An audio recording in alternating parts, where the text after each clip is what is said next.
Forum Borealis.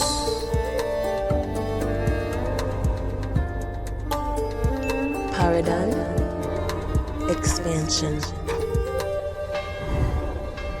Greetings from the north, citizens of the world. Welcome to Forum Borealis. This time we bring you a Borealis classic in a double sense. Firstly, it's another episode in our Polar Mystery series, covering such greatest hits of our curriculum as Intel plots, UFOs, Bormann Brotherhood, Antarctica bases, Hitler's survival and Nazi rat lines, NASA and paperclip, etc., etc. Secondly, it was recorded years ago, but got fried by the Blitz attack back in the day. Long-time listeners knows what I'm referring to, yet it's now finally restored after innumerable hours of blood, sweat and tears with meticulous reconstruction and editing. This is, then, the last of the pending restorations, as the other shows of that batch, not released by now, got damaged beyond salvage. Some wonder why we don't just re-record them. But that's not an option, since all such attempts just becomes a tired rehash, seeing as it's impossible to replicate the magic of a virgin experience. Instead, we devote hundreds of hours to fix what we've got, and hopefully you'll find it's worth it. Some of the points raised in this show has been revisited in other shows recorded after this, although if I recall correctly, this was the first where these topics were raised. Now, the poles has many mysteries, and last time we dwelled on some concerning the Arctic. Now we journey 180 degrees down to its antipode, that is Hyper-Austria, to examine a disturbing story I've mentioned elsewhere, plus zoom in on the Nazi and World War II aspects of the Antarctica phenomenon. So our show has to be called the South Pole Scheme.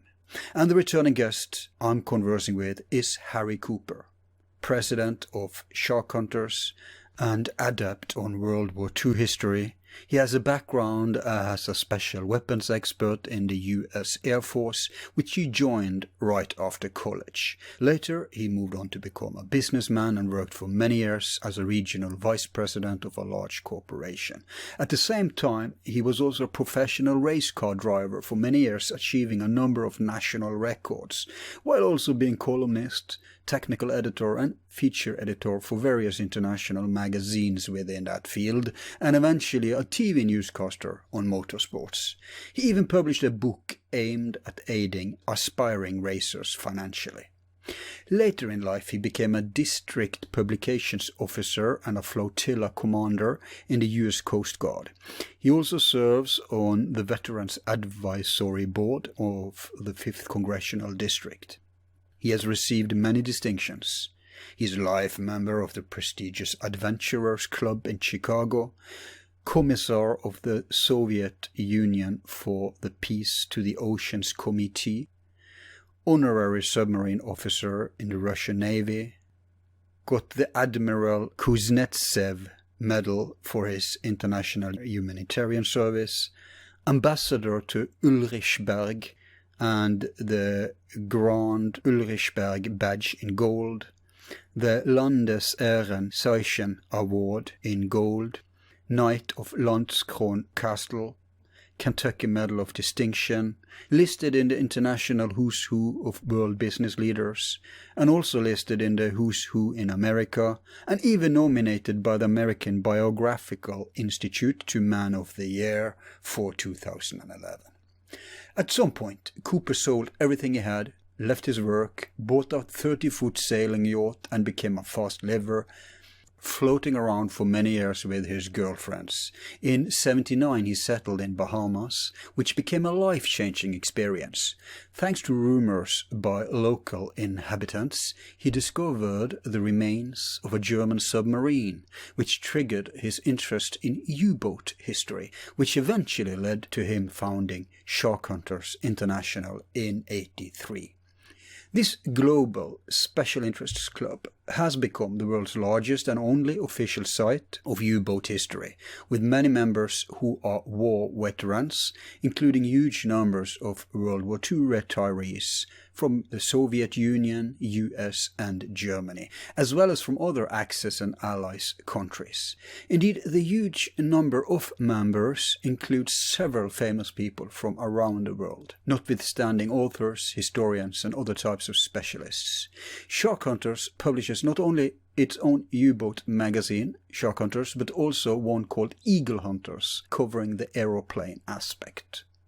Harry Cooper insists on the organization having altruistic basis, hoping to heal Second World War wounds by bringing together veterans from both sides of the Atlantic into a neutral space dedicated to honoring heroism of both sides under the motto, "Yesterday's enemies are today's friends."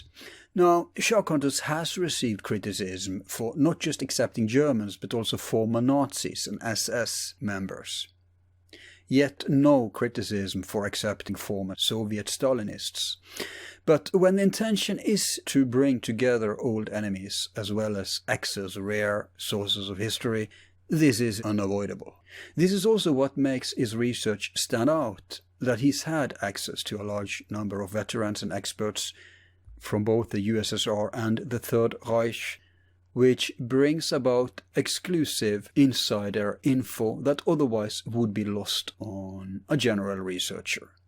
Albeit not a formal academic, his research is consequently primary and his approach scholarly with detailed documentation and clear distinction between verified facts and expert guess speculation.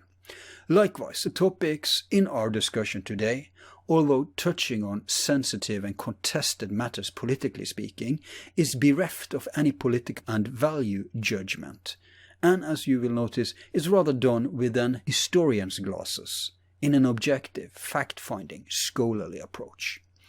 Harry has contributed to several TV series, documentaries, and been interviewed in innumerable magazines, podcasts and radio shows like Coast to Coast AM, where I first heard him elaborating on Hitler escaping the Nuremberg trials thanks to Perón and covered up by CIA and MI6. He has authored several books on U-boats and war topics, including a trilogy on Hitler and other exiles from the Third Reich, which was the focus in our first interview with him, called Hitler's Escape to Argentina, which has had 500,000 downloads by today. This time we take it further, and incidentally also give some focus to NASA veteran Clark McClellan's work, which by the time of the recording was not published in its entirety, but has recently been released by Shark Hunters under the title Space, the Final Frontier, Secrets NASA Doesn't Want You to Know. Hopefully we can get Harry back in the future to elaborate on the shocking contents of this book, which is right up the alley to the more fantast-loving segment of our audience.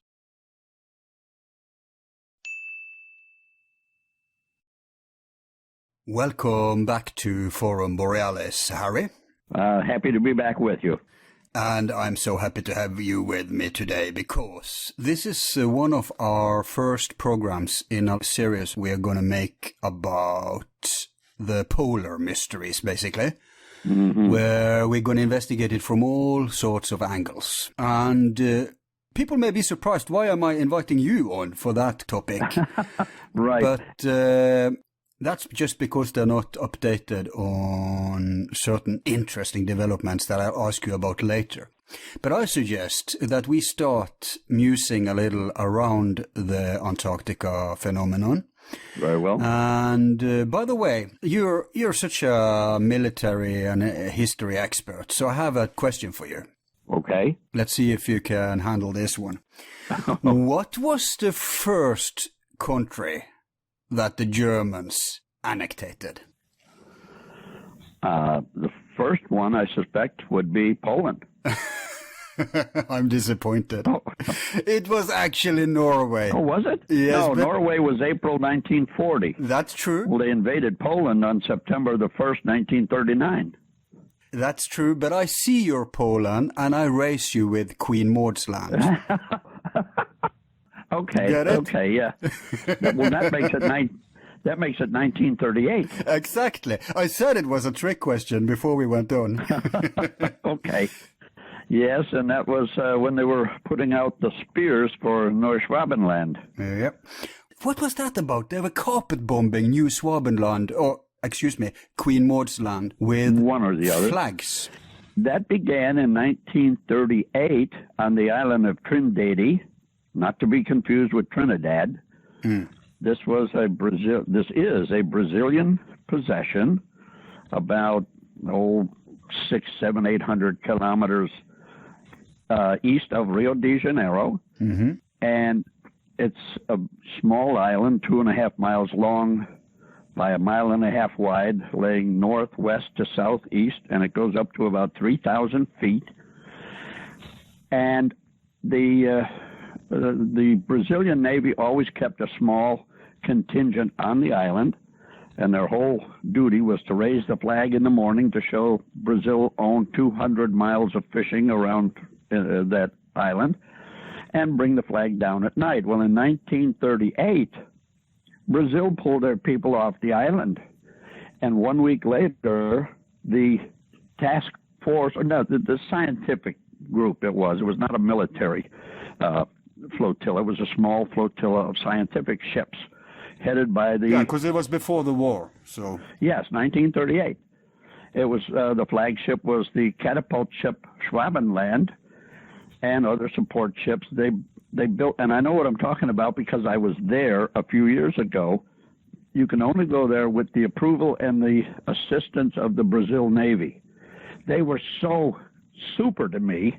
They put me up in the bachelor officers' quarters. They drove me around in a staff car, and then they took me out to the island on board one of their ships.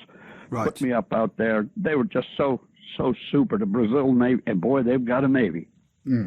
But the Germans immediately built 2 radio towers, 80 meters high, and I've got pictures on my website of the remains of one of the little radio shacks. So they made this into some sort of U-boat base. They were obviously planning to send down... No, I don't think it was a U-boat base. It was, at this time, 1938-39, they built buildings and had scientific research there. Then they went down to the South Pole region, well, to Antarctica, and they would fly the Dornier whales. I think that was a DO-17. I'm not sure though.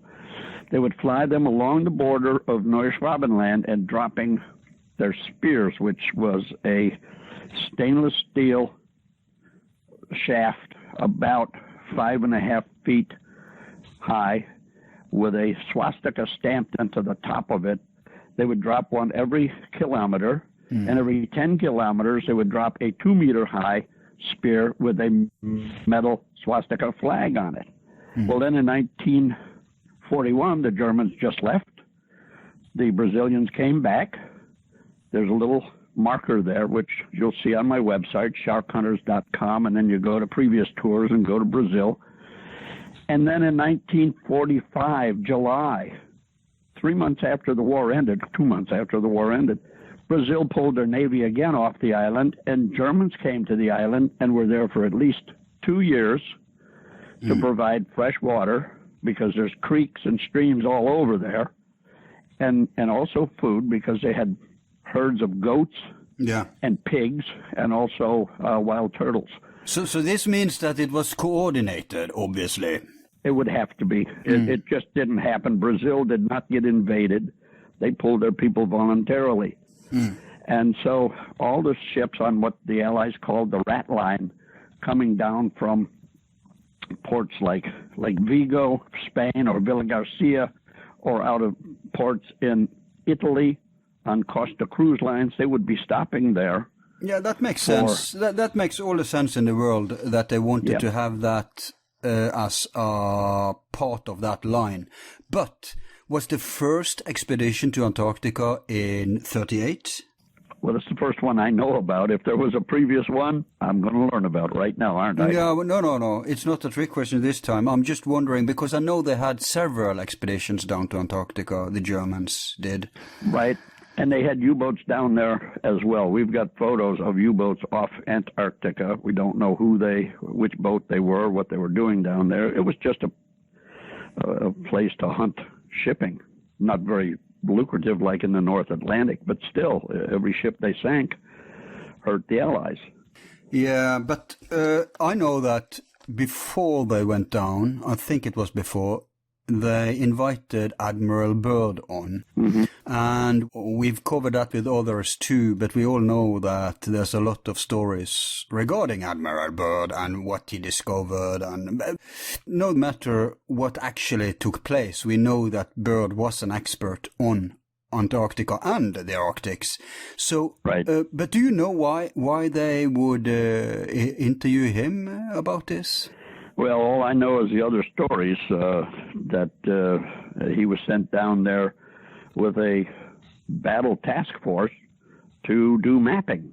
What do you need an aircraft carrier for if you're just going to map places? Yeah, but that was after the war, right? That was in 40... After the war. Before the war, I don't know what he was doing with them. Okay, because that's what happened. They interviewed him, and then they went down. Okay. And that's so interesting, because if the Germans were up to something, some monkey business down there, then it makes all the sense in the world that they would talk with Byrd first.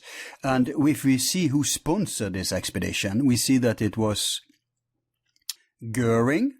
Mm-hmm. And Goering, I mean, he was a military man. He had no time for fancy. So he was interested in practical means. Right. And from what I understand about Goering, he was a very intelligent man. Yeah, so he wouldn't just do this for some fancy but the other sponsor of this expedition was, I don't recall properly now, but it was either Hess or Himmler. And what they have in common is that they were into fancy stuff. They were into stuff like Hollow Earth, Atlantis, UFOs, you name it. Right. And that makes it such a weird venture, because here you have the leader of the Luftwaffe, Goering, mm-hmm. which have military and aircraft interests. And then you have one of these more flight from reason guys who were into, you know, UFO stuff like that. Right. So those two sponsoring an expedition down there smacks of something practical, but also something exotic. You see what I mean? It's like a math equation. Yeah, I'm following.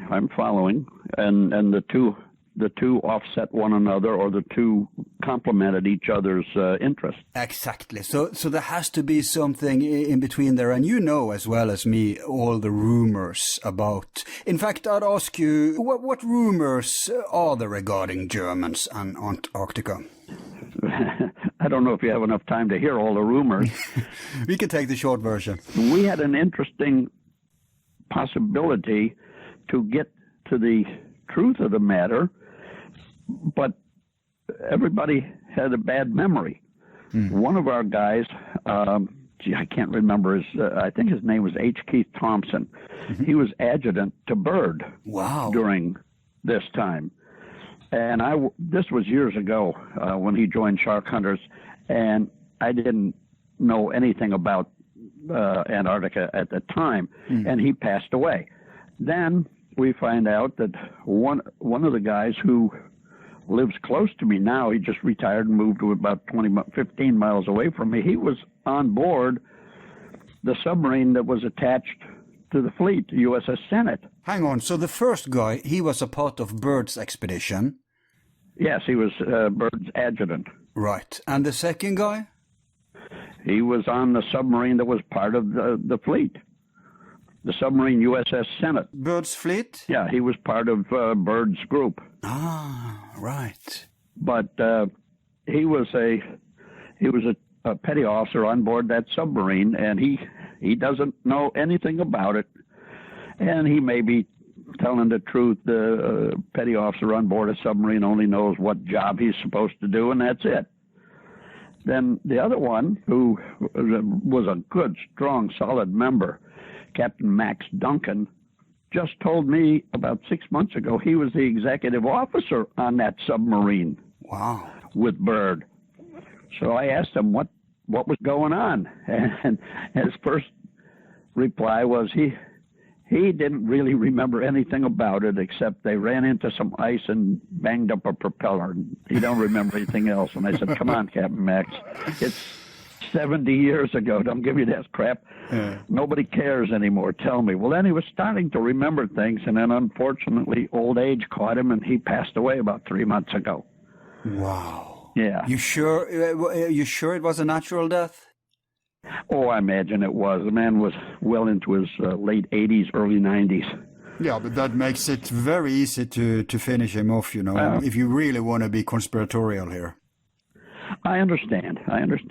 And because if he was not supposed to talk, because there's something big going on down there today. And if that's connected to what they were starting to scratch the surface of back then, and he's starting to talk with someone like you, your mouth is big enough to get the word out, then... Yeah, it happens, I know. It's, what was it? In the latest issue of our magazine, we ran a 3-page spread on a fellow named Charles Hyam, who was a very, very famous and very accurate researcher. Right. He did the life history of Errol Flynn and all sorts of people. This was years ago. He was telling me he finally gotten everything he needed out of the British archives to prove that Hess was on a peace mission from Hitler and not a madman, and also prove that the SAS assassinated him, Hess.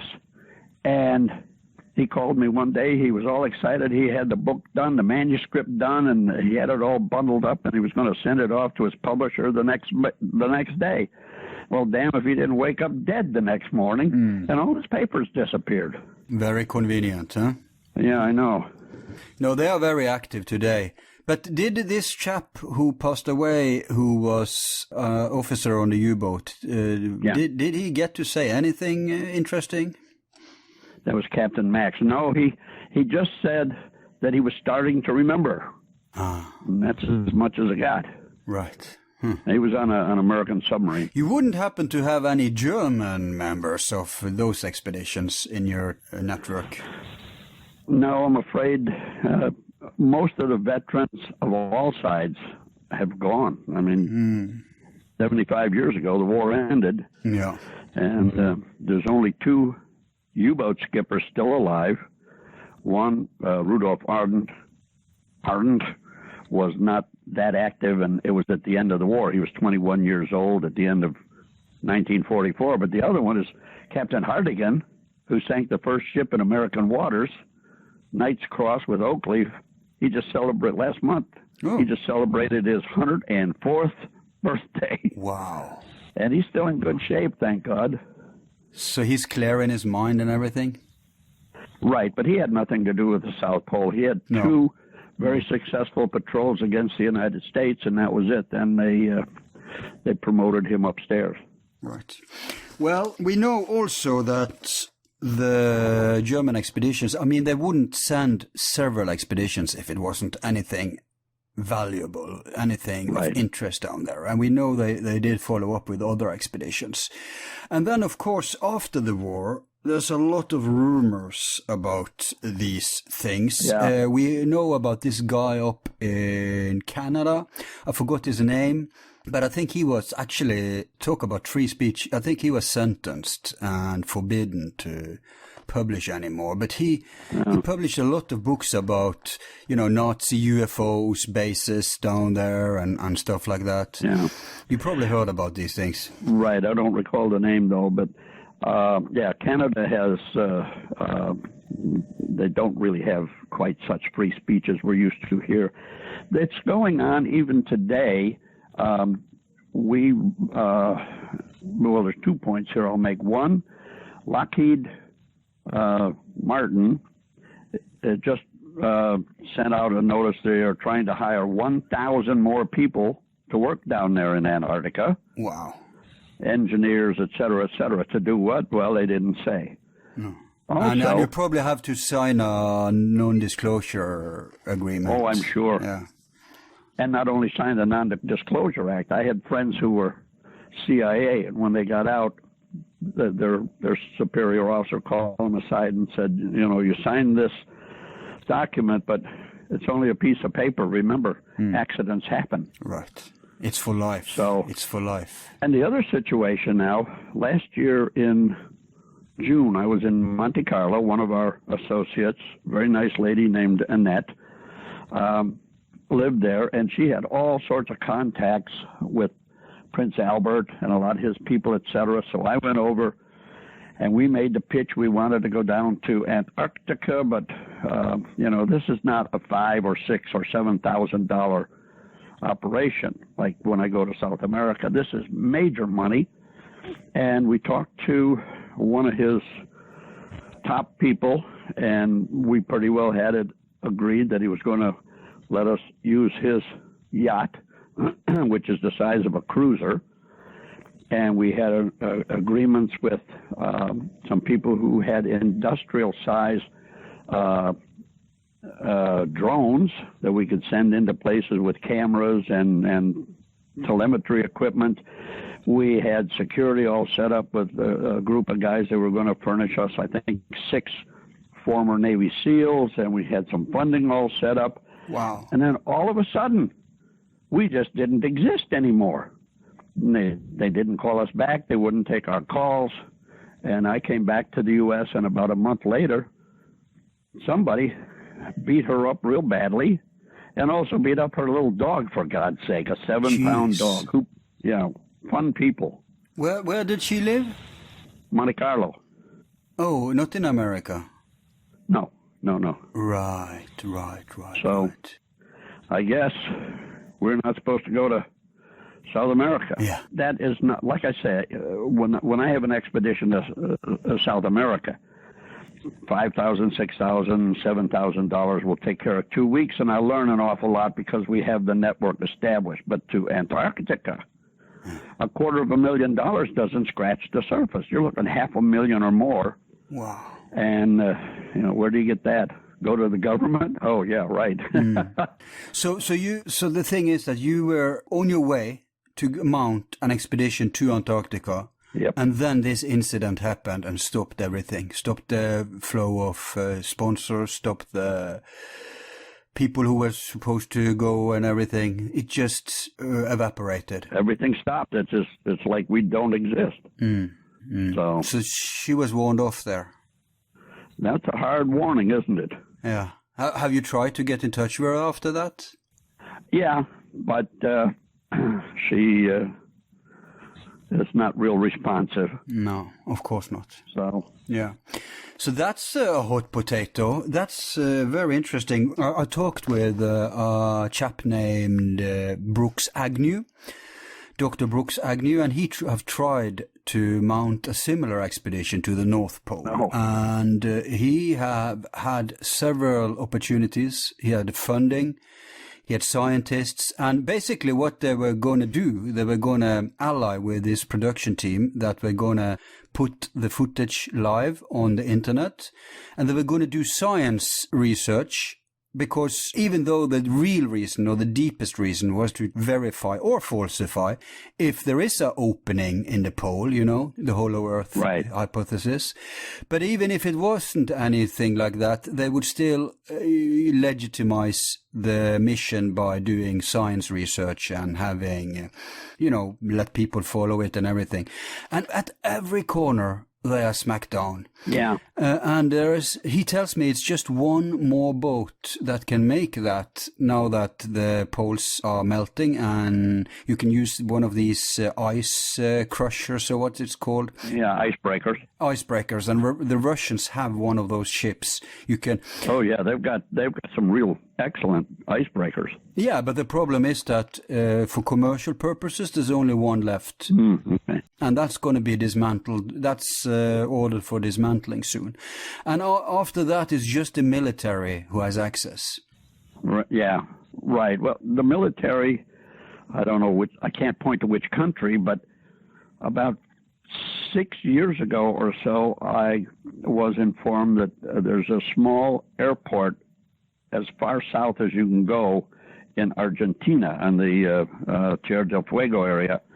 That was military and GA, general aviation. And then all of a sudden, it was military only. And the people living there said there were people with languages they couldn't understand that were down there. So who was that? Right. I don't know. Russians, Americans, Chinese, who knows? You have to get there. Yeah. Yeah, you have to get there and talk to them and see them, but you might wind up on the wrong end of a jail. Someone with influence, for sure. Exactly. But there is a lot of monkey business. I'll not recap the whole history because then we will sit here for weeks. But yeah. I'll say one quick thing, and that is that the Allies bombed with nuclear weapons Antarctica in, I think it was in the 50s. And the interesting thing is that according to the signature of the nuclear explosion that happened, it would either have to be in the atmosphere or underground. Okay. So obviously we don't know. All we know for sure, according to the data, is that it did happen. And it's so interesting because if it was in the atmosphere, that dovetails with UFO rumors, right? The anti-gravity spacecraft base thing. Mm-hmm. But if it was underground, that dovetails with the hollow Earth.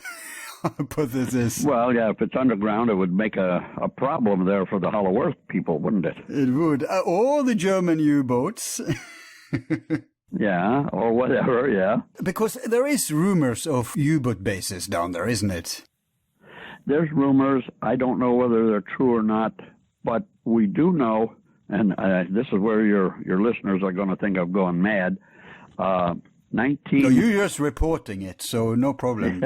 Yeah, yeah, I'm not inventing it. No. 1960 in Golfo Nuevo, which is south of Buenos Aires by quite a chunk. Golfo Nuevo is a very small gulf, not very far across, 300 feet deep. The entrance is only a couple of miles wide.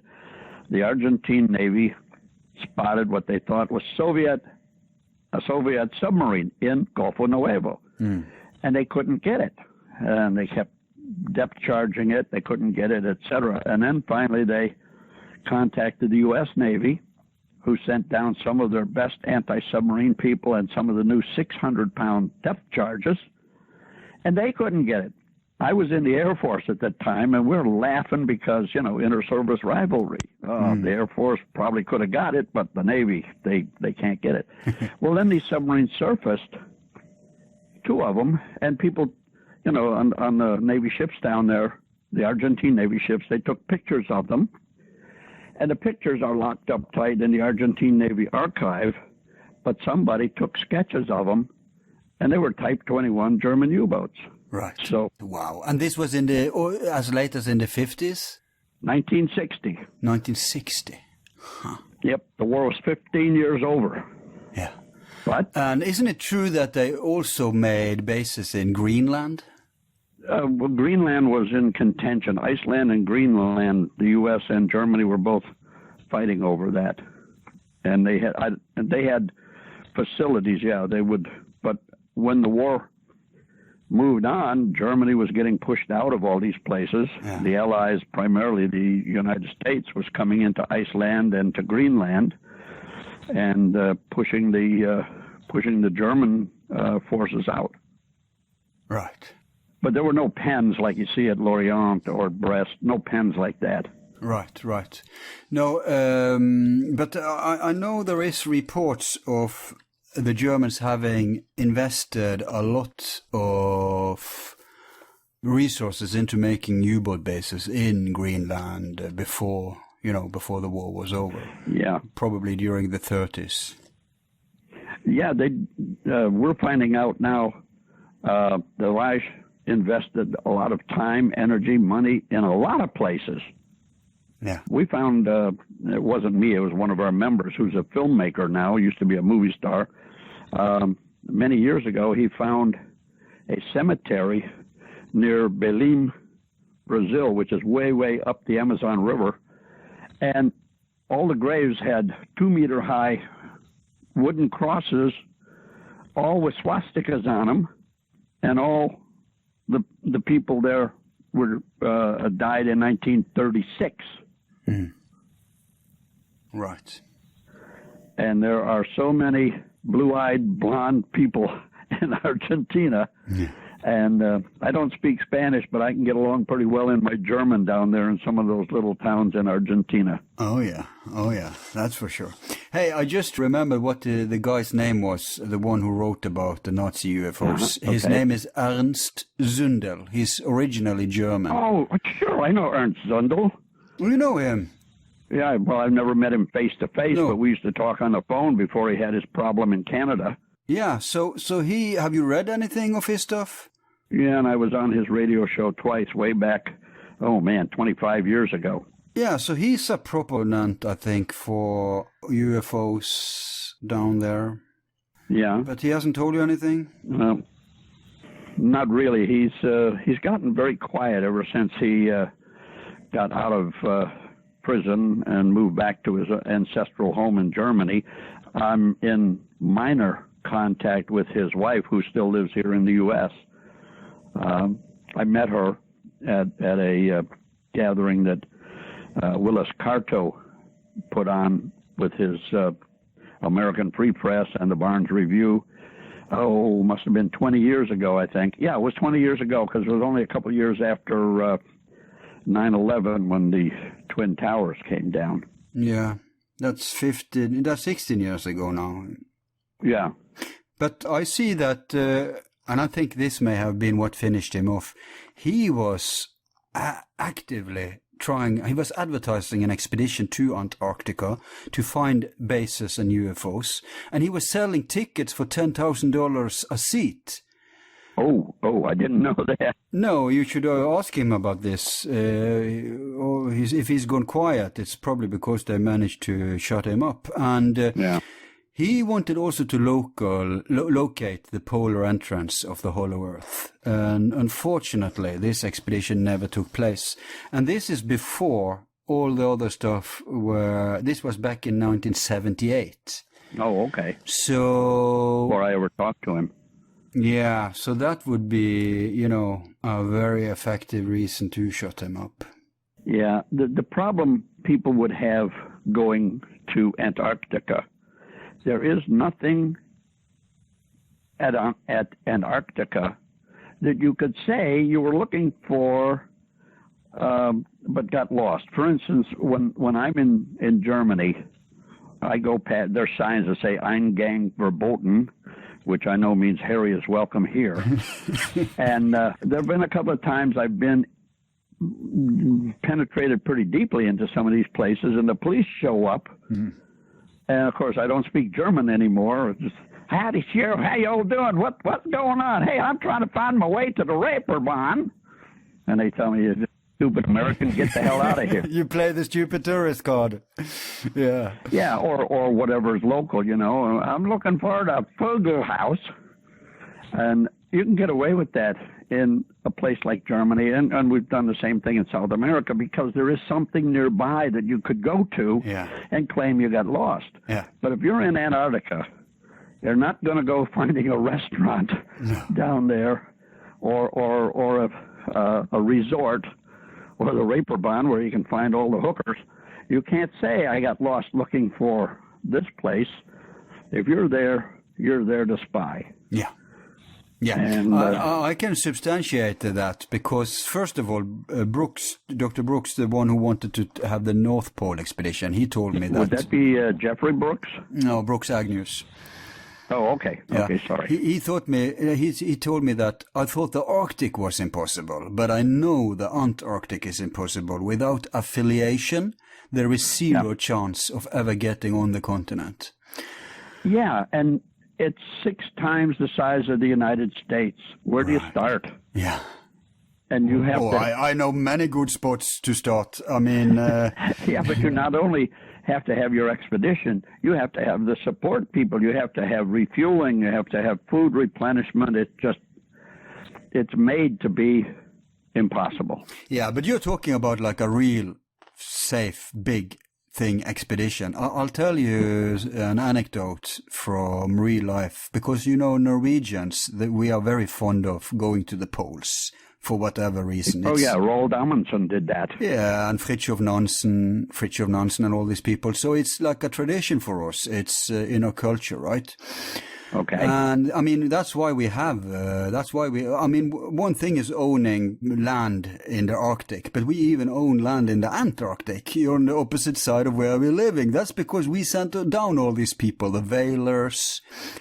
I remember that. Right? And the adventurers. So, but I'll tell you something very interesting. I have two stories. I will only tell one of them. The other one I can't go public with.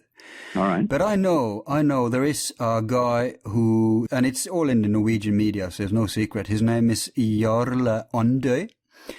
And he's like this crazy skipper guy. He's, like extreme sport, right? So he's been on several expeditions with his little boat down there. And one of them, a few years ago, and I know one of the guys who was on the boat, they were in anchoring in a harbor, and half the team went on ski to, I don't know what they were going to do, but there were 3 of them left, and 3 of them remained in the boat. Okay. And then there was allegedly bad weather, and so they had to, I think that's why they anchored, actually, because of the bad weather. These are pros, they've been there many times, and they were very worried for those who went out to feed, because if it's bad weather, you're safer on the boat than you would be on the shore. Yeah, of course. But they went, and when they came back, the boat was gone. Oops.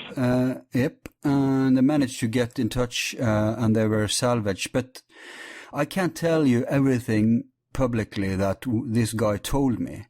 But even in the press, there was a lot of speculation because there was monkey business. This boat, something had happened to it. Yeah. And this guy is... the stuff he told me is mind-blowing, but let me tell you this. Something bombed it. Yeah, it would sound like it's more than just heavy weather. Yep. This weather, there's no return from this weather. And not only that, but like the other expedition I cannot tell you about, that is earlier, and actually a woman who had that expedition. The same thing happened to these guys. They were sued, and this time they wanted to take them down because they didn't have the proper authority to go there. Yeah, and once they get you into their custody, your life is in their hands.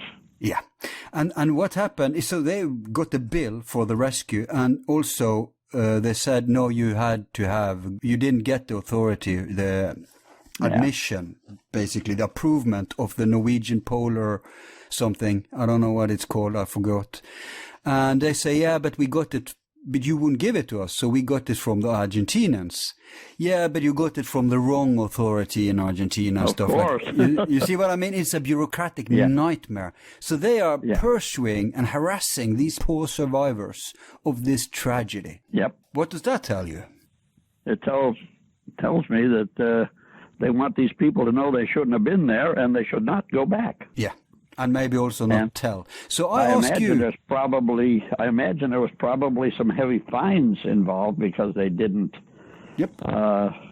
They didn't get the proper permit. I think so far it's. I think they owe now 70,000 Norwegian kroner. I'm not sure how much that is in dollar. That's probably. I don't know either, but it sounds like a whole lot of money. Yeah, it's at least $7,000, and it's just growing. Yeah. But the thing is, they needed approval. What about you when you were trying to mount this expedition? Did you get around to get some kind of approval, or don't Americans need approval to go down there? Well, I'm sure we need all the approvals we can get, but we were trying to get the foundation laid first, the ship, the money, the security people and all that. And we were going to then try to get approvals, and some of it comes from Russia, because Russia has a large contingency there also.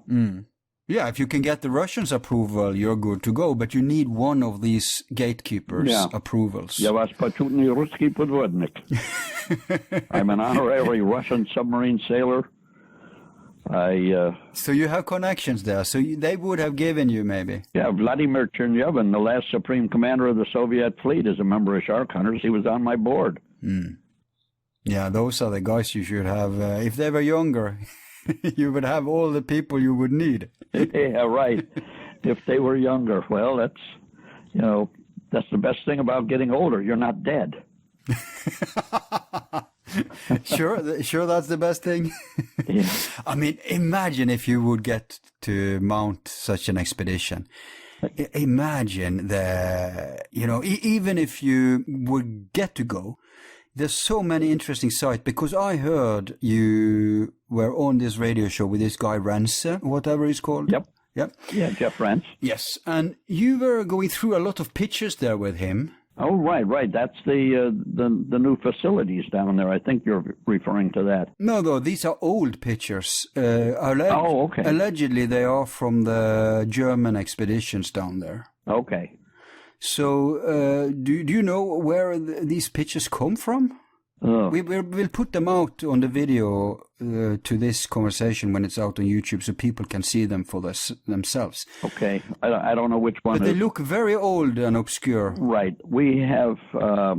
I can't speak to which photo is which place, but or where we got which one. But we do have one member in Germany who is an incredible researcher, extremely knowledgeable, and that person sends us a lot of photos that you can't find anywhere else.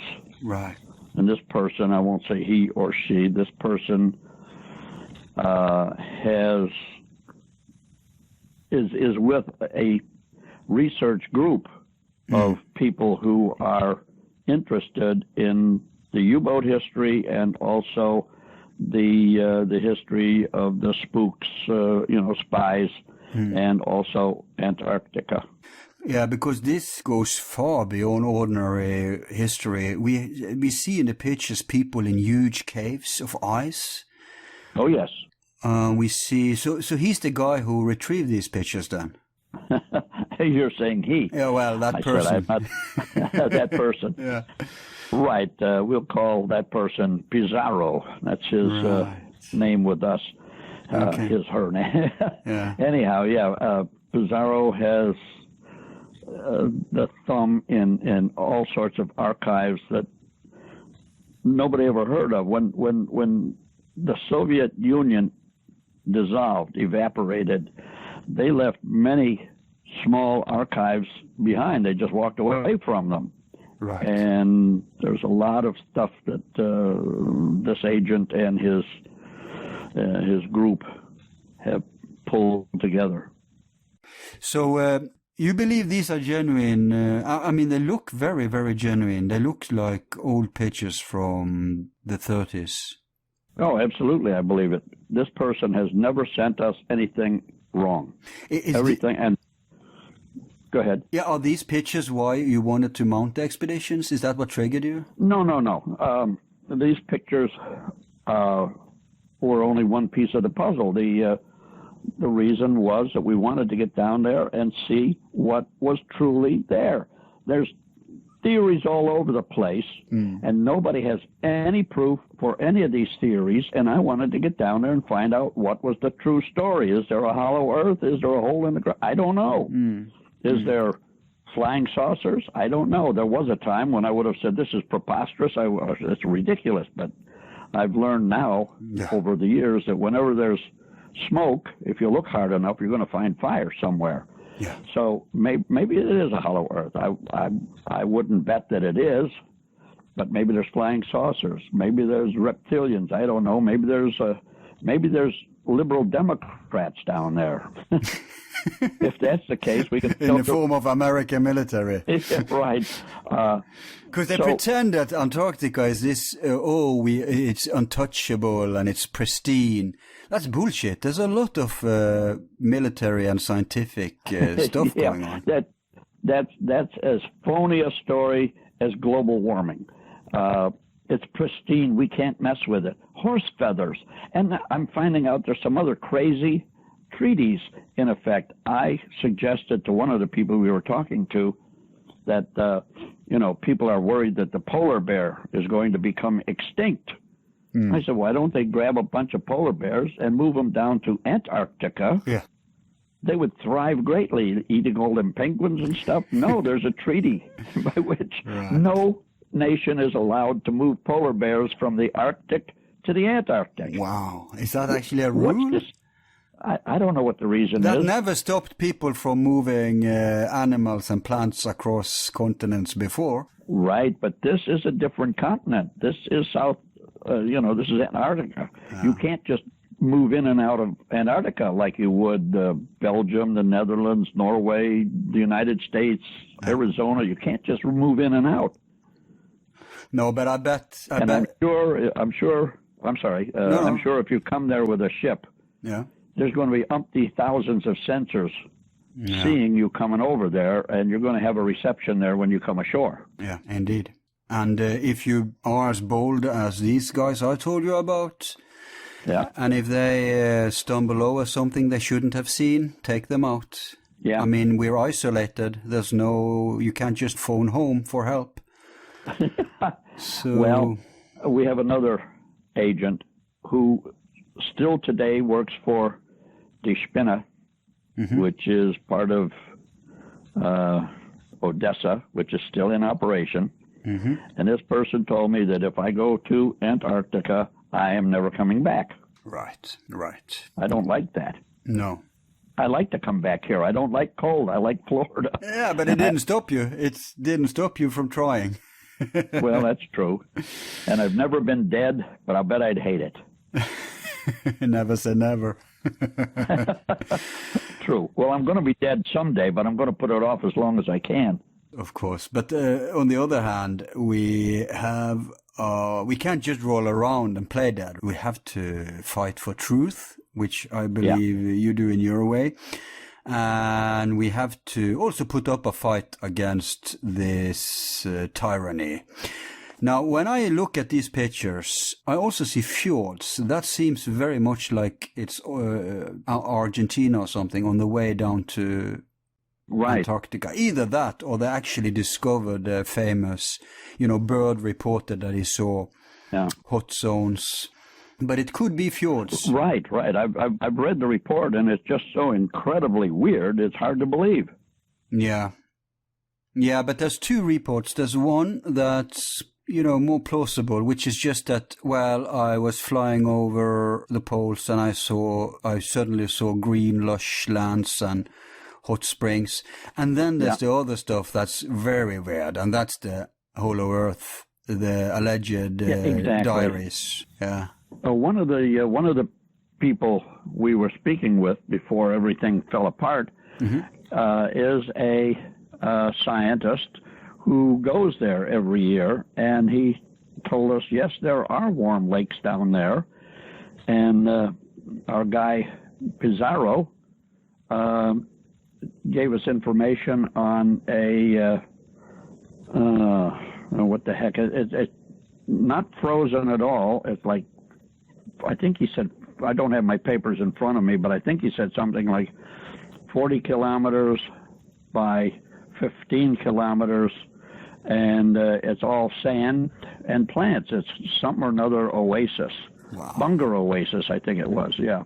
So obviously something down there that doesn't freeze over. And when I mentioned it to this scientist, he said, that's part of where he goes. And he swims in a lake there. His whole interest, he said, is checking out the fish that live in these lakes that are not frozen.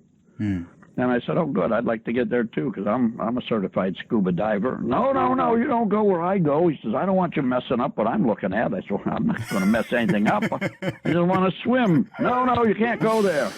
Okay, whatever you say, pal. I was hardcore. I was going to go there anyhow if we got down there. I didn't care what he said. I was going there. But that's all kind of a moot point now because we ain't going. No, you ain't going. Well, he obviously has ways to go there, but that would be through official channels, right? Yes, he is with some institute. I forget the name of it now, but it's a California-based institute that is trying to prove that there's life on other planets, which is an admirable thing. And God forbid, don't go swim in his lake down there. No.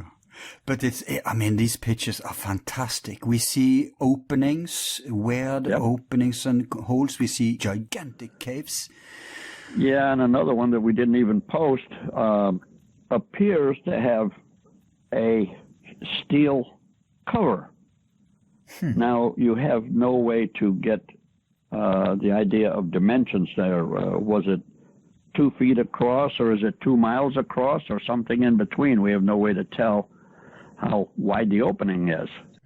Is there any reason you won't post these pictures? We'll post them if you send them to us. Okay, if I find them. No, there was no secret reason, but I guess I just was posting so many pictures with rents. I just ran out of places to post. Yeah. No, we'll talk after and we'll see. Very well. And I see here there's also some new pictures, modern pictures that's I think are from Google Earth. Okay. And it does indeed seem like those are good quality. And there is, I guess they were overlooking to censor this, because if you look at Google Earth and any picture actually that's released of the poles, you'll never ever find a clear picture of the pole itself. There's always either just this bullshit whitening or it's blacked out. Yeah. Or it's fog, exactly. They always release satellite picture with fog. And there's actually a law that Brooks Agnew told me about that they implemented some years ago, that now it's illegal to show, because some pictures were slipping out in the 70s and the 80s when the satellites got better. And those pictures shows a weird huge hole, not like these holes. These look more like cave holes, but like the middle of the continents are. There's just a huge. It's so huge actually that if you were sailing, you wouldn't know you were sailing into it. You see what I mean? You couldn't see the horizon. Yeah. And if that's the case, then no wonder they implemented a law not to publish pristine and fresh pictures right of the satellite. No wonder they have to go through the censorship. Somebody, I forget who it was, but somebody once said, when you want to find out the truth, see what they pass laws that you can't do. Exactly. But people are looking all the time. They're looking at Google Mars, they're looking at Google Moon, and fortunately we have eyes on Google Earth. And that's how they found these two pictures, that there's some kind of construction around the hole. Mm-hmm. And it looks metallic. Okay. And it looks huge. It's no way to say the dimensions, but it's huge. It's in the mountainside. Yeah, you have nothing for perspective. Yeah. And then there's the weird pyramids pictures. The weird mountains in Antarctica looking like pyramids. Gigantic. You seen them? Oh, yeah. There's one peak down there, a very, very pointed, sharp peak named Holy Lance Peak. Right. Is that because it's so pointy and sharp, or is that because that's where the spear of Longinus was kept? Oh, tell us about that. Well, the spear of Longinus. I know what the spear is. It's supposedly the spear that Jesus was penetrated with by the Roman soldier. Right, the one that the centurion used to terminate Jesus' suffering. Well, the original one, I believe, was in Austria, along with what else was there? The spear. But anyhow, which not a whole big long spear because the wood is long gone, but the head of the spear. And when they had the Anschluss, the connection between Austria and Germany, allegedly Hitler took the spear and a couple other. Wasn't it Himmler who grabbed it? Well, yeah, but it went to Hitler, though, didn't it? Well, Right. it's under his control. Let's put it that way. Yeah. And then when things got a little unpleasant, and it was obvious Germany was going to be on the wrong side of the war, losing, it was sent down to Antarctica, allegedly. Wow. And now, allegedly, it's back in Vienna. Wow. So I have to keep saying allegedly because I haven't Of course. proved any of this stuff for myself. No, But- because there was I know it went missing after the war, and I think even the replica went missing or something. There's a long story Right. about this, but the thing about Antarctica I haven't heard about, so they try to hide it down in the base there, maybe. Yeah, could make sense. supposedly. Yeah, would make sense. Because if And- these and- pictures are real, it's obvious that, and if there are warm spots down there, Right. what would stop them from building bases? No, nothing. Exactly. Nothing would stop them. And if they built the bases and then Germany lost the war, who gets the bases? The winners. Yeah. Yeah. Because, that old story, to the victor belongs the spoils, which is a polite way of saying, you lose and we're going to steal everything that's not nailed down, and you can't do anything to stop us. It's been that way since the first war that ever happened. If Yeah. you lose everything. Yeah, but that's granted that the Allied even knew about the bases or the location of the bases. Now, let's just have this as a hypothesis. Let's say Okay. that they did build bases there, and let's say that they sent some of their manpower down there after the war. Okay. Like you said, there's been U-boats popping up in the area many, many years after the war. Right. Now, then we have this mystical expedition in 47 where Byrd had to return with his tail between his legs, right? Yeah, right. That's true. They went into a brick wall there for some reason. Yeah, they were not welcomed like, Johnny come marching home. No, that's for sure. And then we have even the nuclear weapons in the 50s, right? Yeah. So, obviously, if this hypothesis has any merit, and it's speculation, of course, but then it seems that the Allied had to fight to attain it. Okay. And the only reason, and this is pure logic, the only reason they would have to fight to attain it is that the Germans had some upper hand. Yeah. That would certainly not be a handful of U-boats. It will certainly not be a few hundred men. They had to have some exotic weapon. That's the only way Right. the Allied couldn't take over the place. That's the only way they would even nuke it. You see? Yeah, it would appear right. Yeah, so that's my hypothesis then, that if the Allied had finally grabbed it, they did it through a fight. Yeah, if they could get away with it, but apparently they got themselves chased on down the road. Yeah, but that was all the way back in 47. If we look today, Right. it seems that either they must have made a deal or they must have taken over. Or maybe even more exotic, the Germans somehow have left. And then we see, there's a lot of stuff today about Antarctica. We have all these people who went down there. Buzz Aldrin, they're sending an astronaut down there. Yeah, What's that about? yeah. You got to wonder what's going on with the country. Exactly. And when it's so isolated and there's no way to get info out, anything could be going on. I mean, they could do anything down there and we wouldn't know, except sporadic missions like the boat I told you about.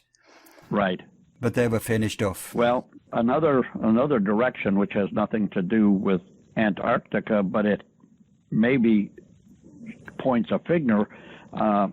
When World War II ended, when Germany surrendered, our nuclear scientists got very smart all of a sudden. Yeah. And because that was my career field, I was a thermonuclear weapons specialist in the Air Force.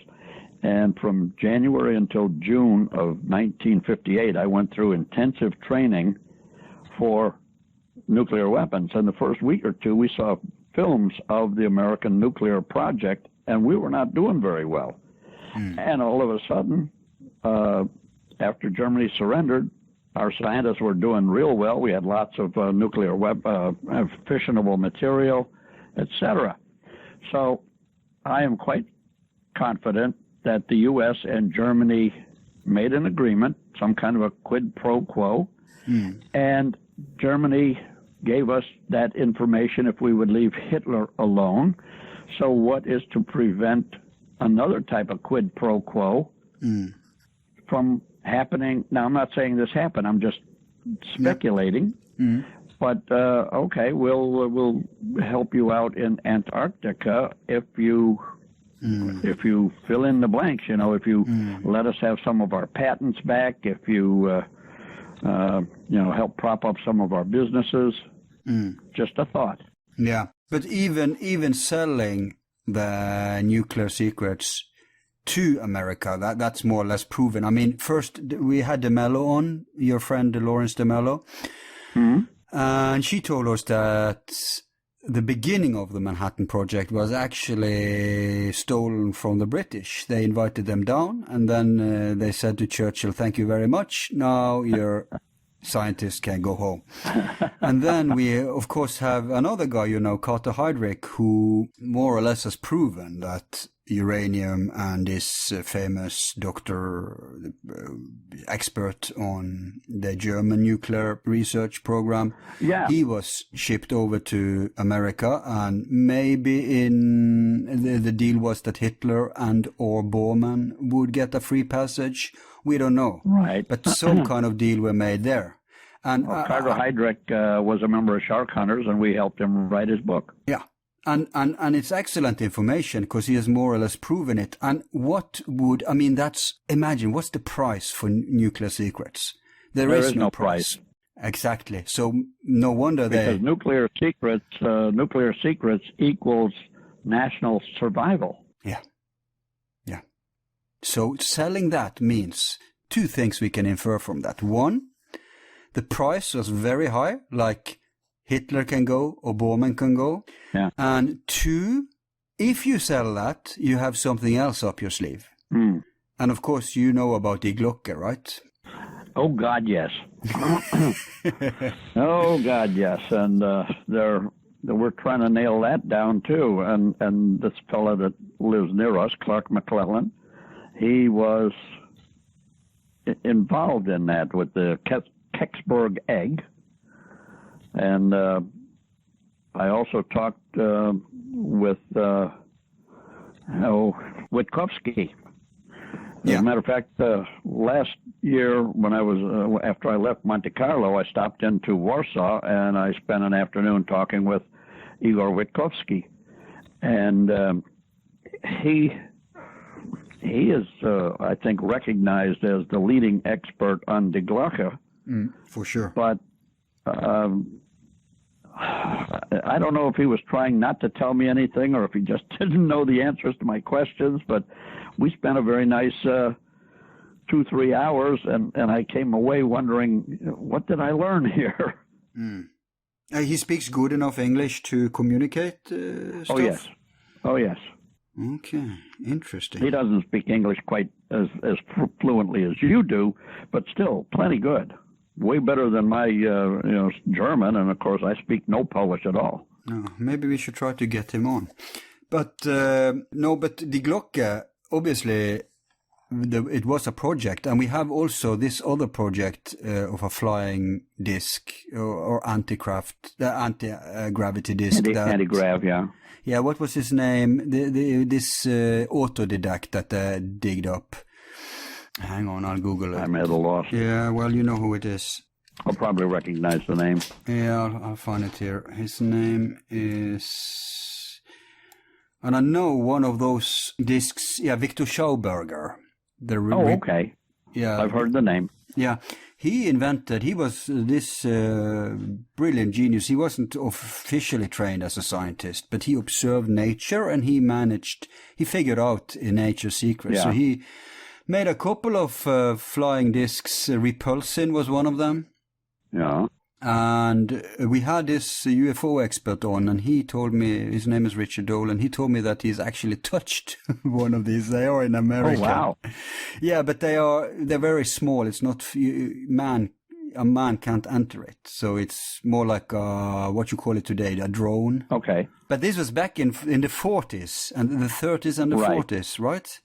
Yeah, but if you can build a small anything, then you can build the same thing big if you work at it. Exactly, and if you have the resources. That's the hard part. Yeah, and if you can be left alone, right?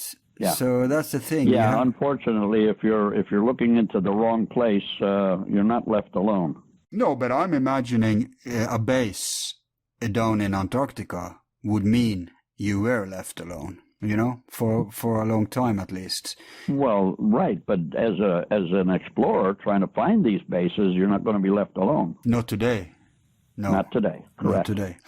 And you know as well as me that South America, especially Argentina, was overflowing with resources. We have Borman's billions. Oh yeah. We have the O.D.E.S.S.A, Die Spinne. We have the. And they are still active down corporations, there. Right? The Thyssens, all that stuff. Oh, yeah. And there's such a short way between Antarctica and Argentina. That well, would from be... the very southern tip, the Tierra del Fuego, it's only just a couple-hour flight, if that. Yeah. So if you send U-boats, and wasn't there U-boats around Argentina after the war? Oh God, yes. Yes, they didn't get. To our knowledge, they did not get all the way down to the very bottom of Tierra del Fuego, but the boat that brought Martin Bormann over, allegedly, with our friend Don Angel Alcazar de Velasco, put in at a place called Puerto Coig, which is way south.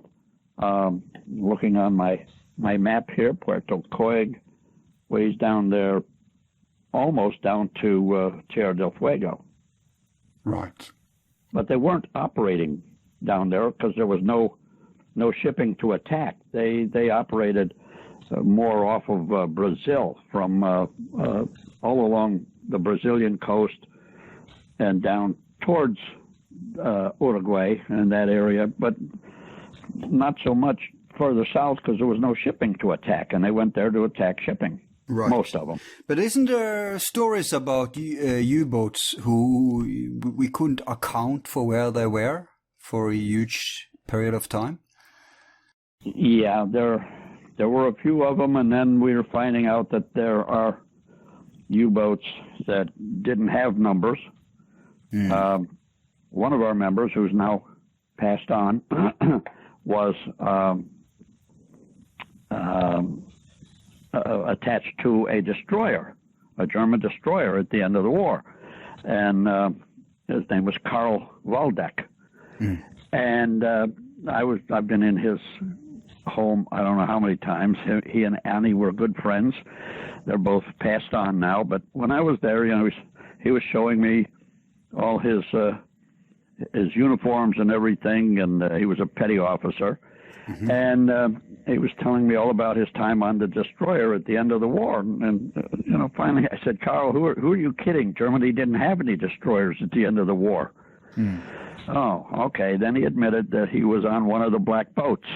And he said they made 3 trips after the war down to the central Atlantic, where they transferred passengers to tramp steamers. And he was very quick and he talked very quickly, but I don't remember who they were. Okay, Carl. Before you could ask, right. Exactly. And in Germany, they have a saying, meine Name ist Hase, ich lebe in der Wald und ich kenne nicht. My name is Rabbit, I live in the woods, and I don't know anything. Right. Yeah, a disclaimer there. But obviously, they couldn't reach Antarctica with planes back then. It would have to be U-boats. And maybe... Oh, exactly, yeah. Maybe some cruisers. And they had some boats, like the Type 9D2. It could travel 32,000 miles.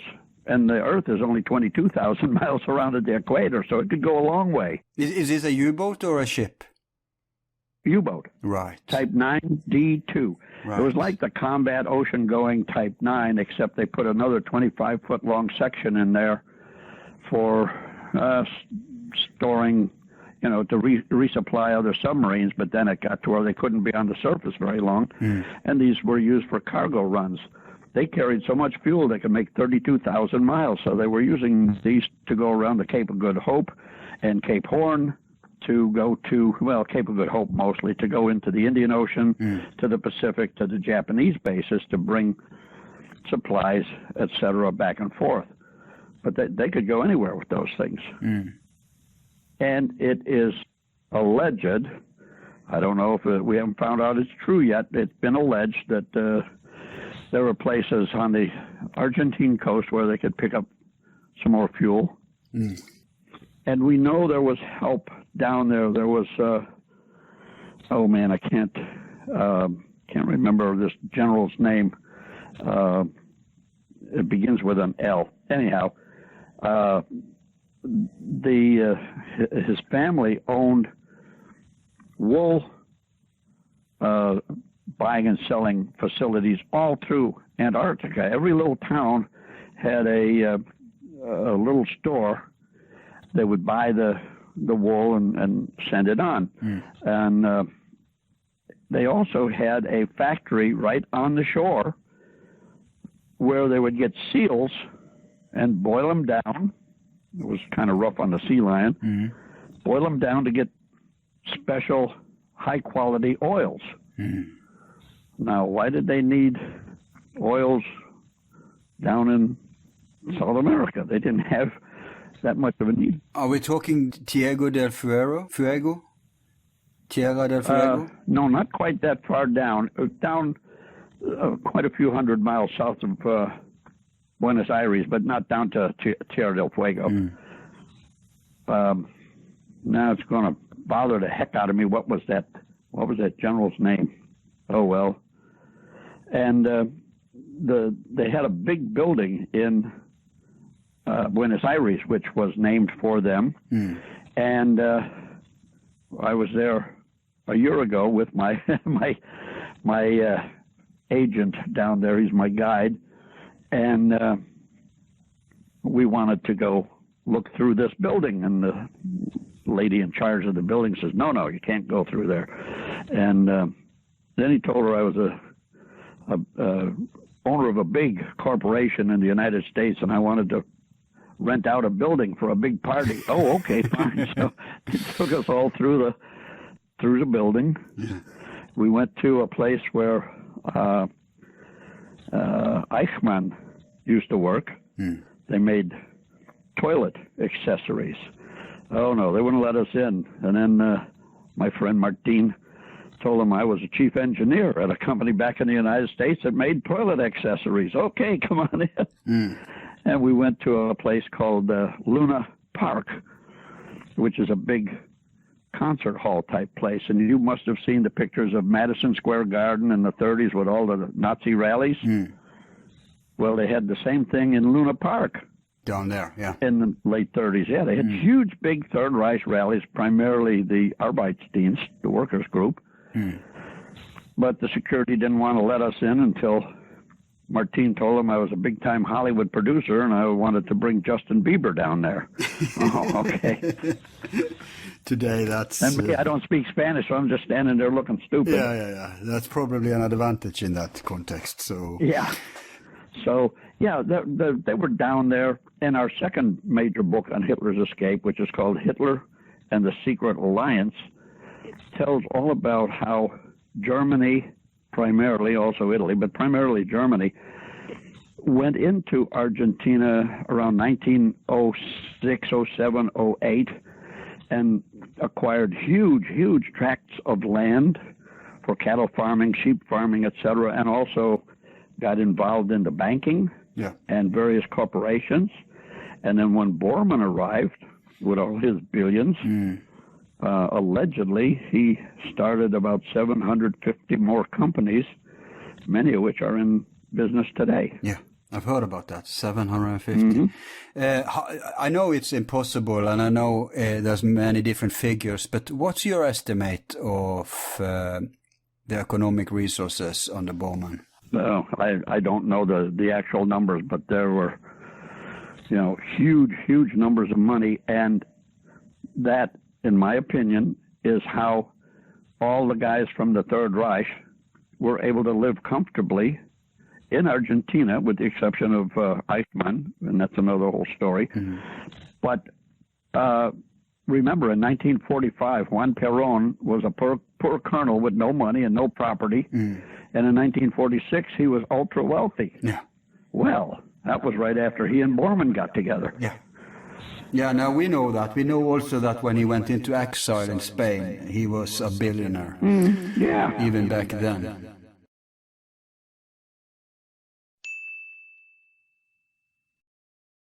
All of our files are free and will remain free. If you like the show, you can show support by donating $1 to help with expenses. Just use the PayPal link on our website, YouTube channel, or Facebook page. Thanks.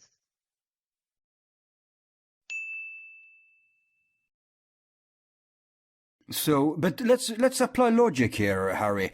We have, you just told us they have the technology to go there. They had U-boats that could go around the world, basically. Yeah. They set up, and that's clever, they set up these oil factories very south, but they couldn't probably set it up all the way south. First of all, you need resources to have factories going. Very well. Second of all, they can't put all their eggs in one basket. They need the factory to be strategic, right? So they need it connected with Argentina, with stuff going on in the civil world, not just the Antarctica. True. But if they were going to send something down to Antarctica, that would be a very strategic place to fuel. Yes, it would be close. So we have that, and we have, of course, the entire new Reich under Perón. So they have unlimited manpower, right, and they have unlimited money, because all those billions and all those corporations, I'm telling you, they could finance several planets of exile Nazis with that. Right. So that's not just for living grand. And if you see how the rich guys did live, they lived like normal rich people. Not like, Bill Gates kind of, but like normal rich people back then. So they used their money for more than just luxury.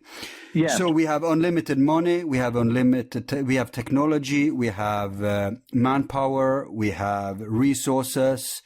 There's technically nothing that stops. I understand. And also, we also know they had already, back from the 30s, they already had expeditions looking for places to mount bases. Yes. So I don't see this as a big conspiracy. I see it as simple mathematics.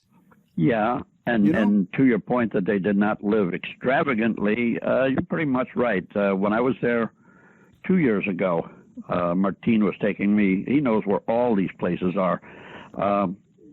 The presidential home of Juan Perón was very nice. It was not a palace like you find in Rome or places like that, but it was a very nice, very upscale house. And backyard to backyard was one of Mengele's houses. Yeah, yeah. And of course, Mengele never got to South America. That's what the phony history wants you to believe. Except for Argentina, Chile, and Paraguay. Yeah, right. And Bormann was never there. He got killed on a tank on 30th of May or something, or 30th of April, supposedly. Yeah. But except that he went all over Argentina and produced a lot of children, new children. Yep. And there's one town up there, right by the Brazil border, where I'm told I'm going to go there pretty quickly. About 80 to 85% of the population are identical twins. Yeah. Smells like Barbie to me. Yeah. No, Mengele. Smells like Mengele. Yeah. Must be something in the water. But I'm going back on an expedition again in June, I hope. I was just down there and I got kicked out of Brazil. They wouldn't let me in. Wow. So I'm getting that fixed. But you mentioned Clark McCullen. Yeah. Are you aware that he's went public about strange stuff about the moon? Because what people don't know, you just said he was a member, but people should know that he was one of the big shots in NASA for many, many, many years. Oh, yeah, 35 years with NASA. Yeah. And that's where... And he's also the guy who reported that he met Kammler, and Kammler, obviously, for those who don't know, General Kammler was heading what we could call Area 51 of the Germans. Pretty much. Yep. So Kammler and Müller, the head of the Gestapo, the secret police, and the head of the secret skunk works, basically, were meeting with this NASA guy. When was it? In the 50s? I don't remember. I would have to ask him again. But that was in the office of Dr. D.B.S., who was the first head of NASA. He was also head of the German rocket program until the war ended. He came over here. And he brought, who the heck was that? I've gone blank. The famous German rocket engineer who developed... Oh, yeah, the Horten brothers? No, not the Horten brothers. Oh, boy, it's hell getting old. Anyhow. Werner von Braun? That's him. Brought over Werner von Braun and a whole bunch of his equipment. Thousands of people. Yeah. Operation Paperclip. Let me digress for a second, if I may. Sure.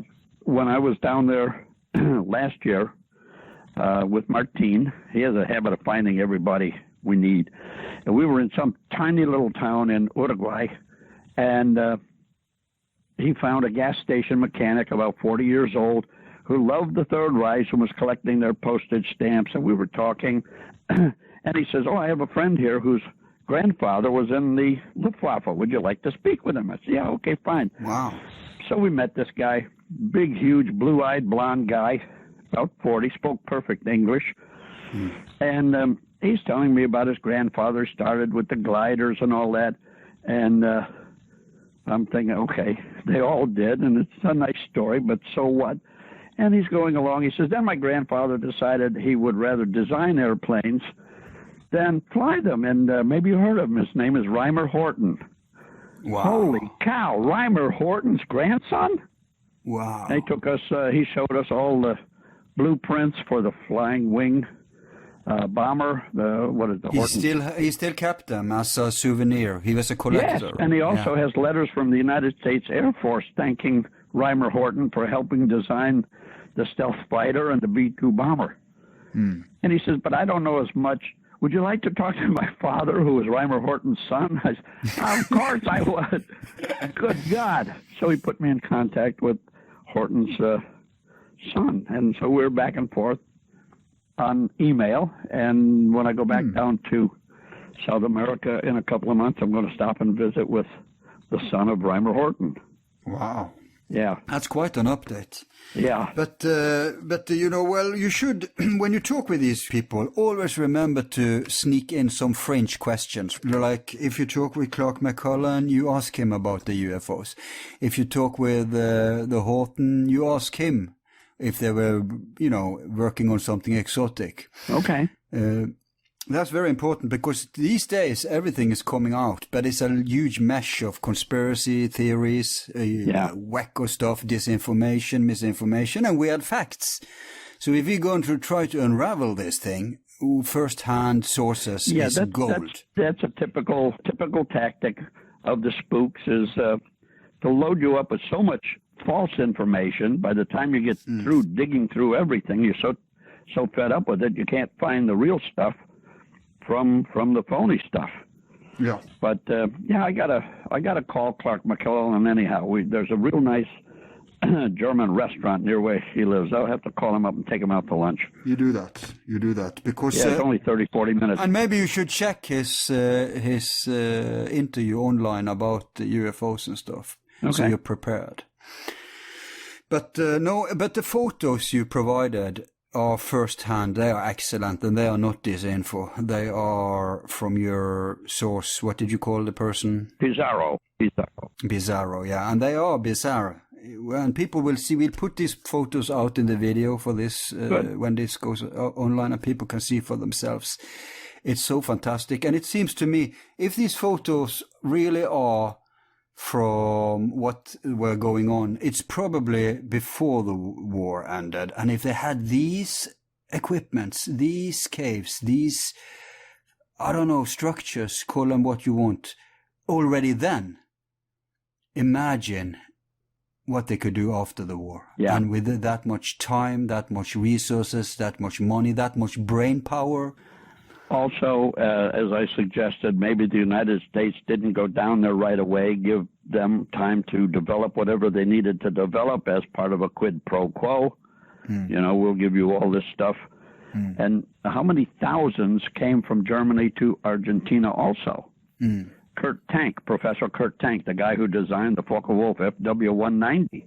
He and about 50 other aeronautical engineers went down to Argentina. I was in his office, the office he used when he was there, up in Cordoba, which is the headquarters of the Argentina Air Force. Right. And he designed and built fighter planes for South American Air Forces. And if you remember the Falkland Islands War, the only part of the Argentine military that was really doing well was their Air Force, because three top German pilots went down there also. Günter Rau, who was a member of Shark Hunters, Hans Ulrich Rudel, who was probably the greatest pilot ever, and a guy named Werner Bambach, who was in command of KG 200, Kampfgeschwader 200, which was under Kammler, and it had all the secret projects for the airplanes. Really? Yeah. Wow. Yeah, you know, you must frit him too. You must get all the info out that you can. Well, yeah, unfortunately, Bambach had a problem. He was flying a Lancaster bomber down there, training some Argentine pilots, and he crashed into the Rio de la Plata, and they couldn't get him out in time, and he drowned. Oh, right. So, right. And Günter Rau, you know, he was a member. He and I communicated quite a bit, but I didn't know at that time about his involvement in South America. And also, the last wife of Juan Perón, Isabelita, the one who took over when he got dead. Yep. We got a picture of her in 1974. 74 at his funeral with the right arm up in the air. You know, perfect salute. Yeah. And I have tried to communicate with her several times, and she just she won't answer me. So I guess well, we know Perón. I mean, wasn't it you who reported that they chop off his hands? Right, that's what was told to me. And also, Evita is missing her fingers. Yeah, so they needed these prints to get out the Bormann, the part of the Bormann billions that they had access to. That's what I'm told, yeah. And did Evita really come back to Buenos Aires after all the furor settled down, or is she still in the grave in Milano? I don't know. One of our members is working very hard to find out. He believes she's still there in Milano. And Eva Braun, you told us last time, she was reported on a hospital back in 2002, was it? She's probably dead now. In 2002, she was living normally. She would be age 90 at that time. And in 2012, we are told that she was in an assisted living home. 2012, if that was true, she would have been 100, which is not impossible anymore. Like I say, Reinhard Hardegen is 104. Last year on his 103rd birthday, I was in communication with his son, and the family was all upset because at 103 years old, he was still driving his Mercedes down the Autobahn. Yeah, so, some of these old-timers are very enduring. You know, he was a tough old guy. I've known him since 1985. I've been in his house I don't know how many times. He's been over here to the U.S. a couple. Just a nice man, a fine man, but tough as nails. Yeah, that's for sure. Okay, so, and by the way, Eva Braun, she... where was this? You were saying she was located in Argentina or in Spain? Yeah, I don't know exactly where. I would assume Buenos Aires, but that's merely an assumption, and only because that's the biggest town there, the biggest city, and that's where the majority of the facilities would have been, you know, doctors, etc. But I don't know. And I've heard that someone claiming to be Gestapo were calling some witness or some researcher, you know, stay away from Eva Braun. Have you heard about that? No, I have not. But it's kind of pointless now because I'm sure she's not alive now. No, that would be something, but I don't think she was privy to anything big anyway. I don't think so either. I guess she could tell us about Hitler's whereabouts, but I heard they divorced at some point. So yeah, I know. I heard that too, but I don't have any facts to back it up. And we hear about Hitler and Eva Braun getting divorced. No proof. We hear about them having children. No proof. We hear about Hitler living to 90 years old with a woman from Brazil. Oh, no, that theory is bullshit. Anybody who believes that, yeah. Because the reason... Put out some cookies. Yeah, but it's not just that he would live with a black woman, but it's that it's not corroborated by any... I mean, some of these theories have corroboration, have actual facts to, make a plausible hypothesis. But this thing is just weird. It smells like disinfo to me. Well, yeah, somebody pulled it out of air and invented it, because he didn't live to 90 years old, that's for sure. No, but you need something outrageous so that you can make all these Hitler survival stories look like, Elvis sightings, right? If they all look solid, then we have a problem. Yeah. So what, you mean Elvis isn't dead? Well, he's sitting here next to me. You can talk to him after when we go off air. Okay, I'll get his autograph. Yeah, his hands are shivering. I'm not sure we can make that, but well, you're up there in Norway. It's cold up there. Yeah, so perfect preservation, right? But tell me, if I mean, of course, it's a matter of resources, but if you got the chance again, would you mount another expedition, or have you taken the hint? To where? Antarctica? Yeah, of course. Oh, no, if I had the money, I'd be gone in a heartbeat. If I had the resources, I'd be going down there. You bet. You'd see smoke coming out of my shoes as I'm running down the street to get in my car to go to the airport. Yeah. But, don't let them stop you. Yeah. Because there's a willpower, Yeah, do you have $500,000 we could borrow? Well, you didn't think you had the opportunity last time we spoke, but then this thing happened, right? Right. A door opened before it was shut very close. Yeah, it was shut very hard, and poor Annette paid the price. She got beat up, and her little 7-pound French, bulldog, he got beat up. Who the hell would beat up a dog? A sick son of a gun. But we know who. Yeah, we know who. Yeah, this smells like intel. And they're a lot bigger than even in the old days when I worked for a short time for the Mafia. Even the Mafia ain't big enough to stand up to these guys. No, and back in the old days, even the Mafia had a certain code. There's no codes anymore. Exactly. The Italian Mafia was very honorable. But now... Well, relatively speaking, of course, but yeah. Well, yeah. They had their own codes, that's the point. Exactly. They honored the code. But now, they're a million times bigger than the Mafia ever thought of being. These are multinational groups. Yep. And all bets are off. But like I say, if somebody was to come up with the money for me to go down there, I'd grab my mucklucks and my heavy coat and away I'd go. Okay, that's good to know. By the way, before we part today, you had this... yes, sir. You have 3 books on Hitler, but one of them is a remake of the first one, right? It was Escape from the Bunker that became Hitler in Argentina? Well, more or less. Escape from the Bunker became Hitler in Argentina, but that was 150 pages long. We've added another 150 pages of testimonials, photographs, FBI files, letters. Right. Yeah. So, Escape from the Bunker, that's dead. Hitler in Argentina is... There's no point buying Escape from the Bunker. You might as well just get Hitler in Argentina. Exactly, because the text of the first 150 pages is exactly like Escape from the Bunker, but then the next 150 pages is all... updates, I guess. Backup, letters, photos, FBI files, stuff like that. So it is the book. That's the one that somebody thought Williams copied. I'm not saying he did. I'm just saying I was told that Williams' book looks a lot like mine, except for some of the just stupid things like Wermuth opened a sealed secret orders, told him to go to Argentina, horse feathers. Didn't happen. But, okay, so that's that book. And then you have the second book in the trilogy, which is The Secret Alliance. Hitler and the Secret Alliance. Hitler and the Secret Alliance.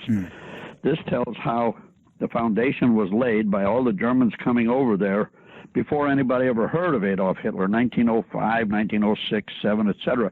Explains how the German cruiser squadron under Graf von Spee engaged the British cruiser squadron at the Falkland Islands, the first battle of the Falkland Malvinas Islands.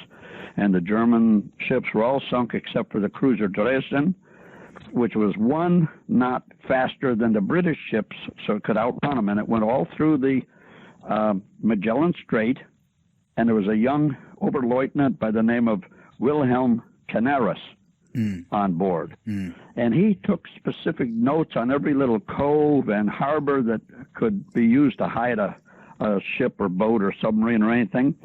And we've got some of those files here. And he got to Chile, and he went over the mountains in the dead of winter on horseback and found Bariloche, which was a little German enclave. And I think he got the idea right then it would be a good place to form a headquarters. So the book goes through all of that. It also goes through some of the people who financed it. General Otto Kuhm, after the war was over, he was an SS general, Gruppenführer, I think it's called, is his rank. Anyhow, he was the head of Odessa. And then let me rephrase that. He was head of the HIAG, Hilfsgemeinschaft, which was the organization to help German soldiers who needed some financial help. And this, of course, was working with Odessa to get money to the people down in South America. And they sent money through the Banco Alemán Transatlantico, which is the German transatlantic bank in Buenos Aires, which was headed by a guy named Ludwig Freude. And after the war was, and he was getting the money and he was distributing it to the Germans who ran down there after the war was over.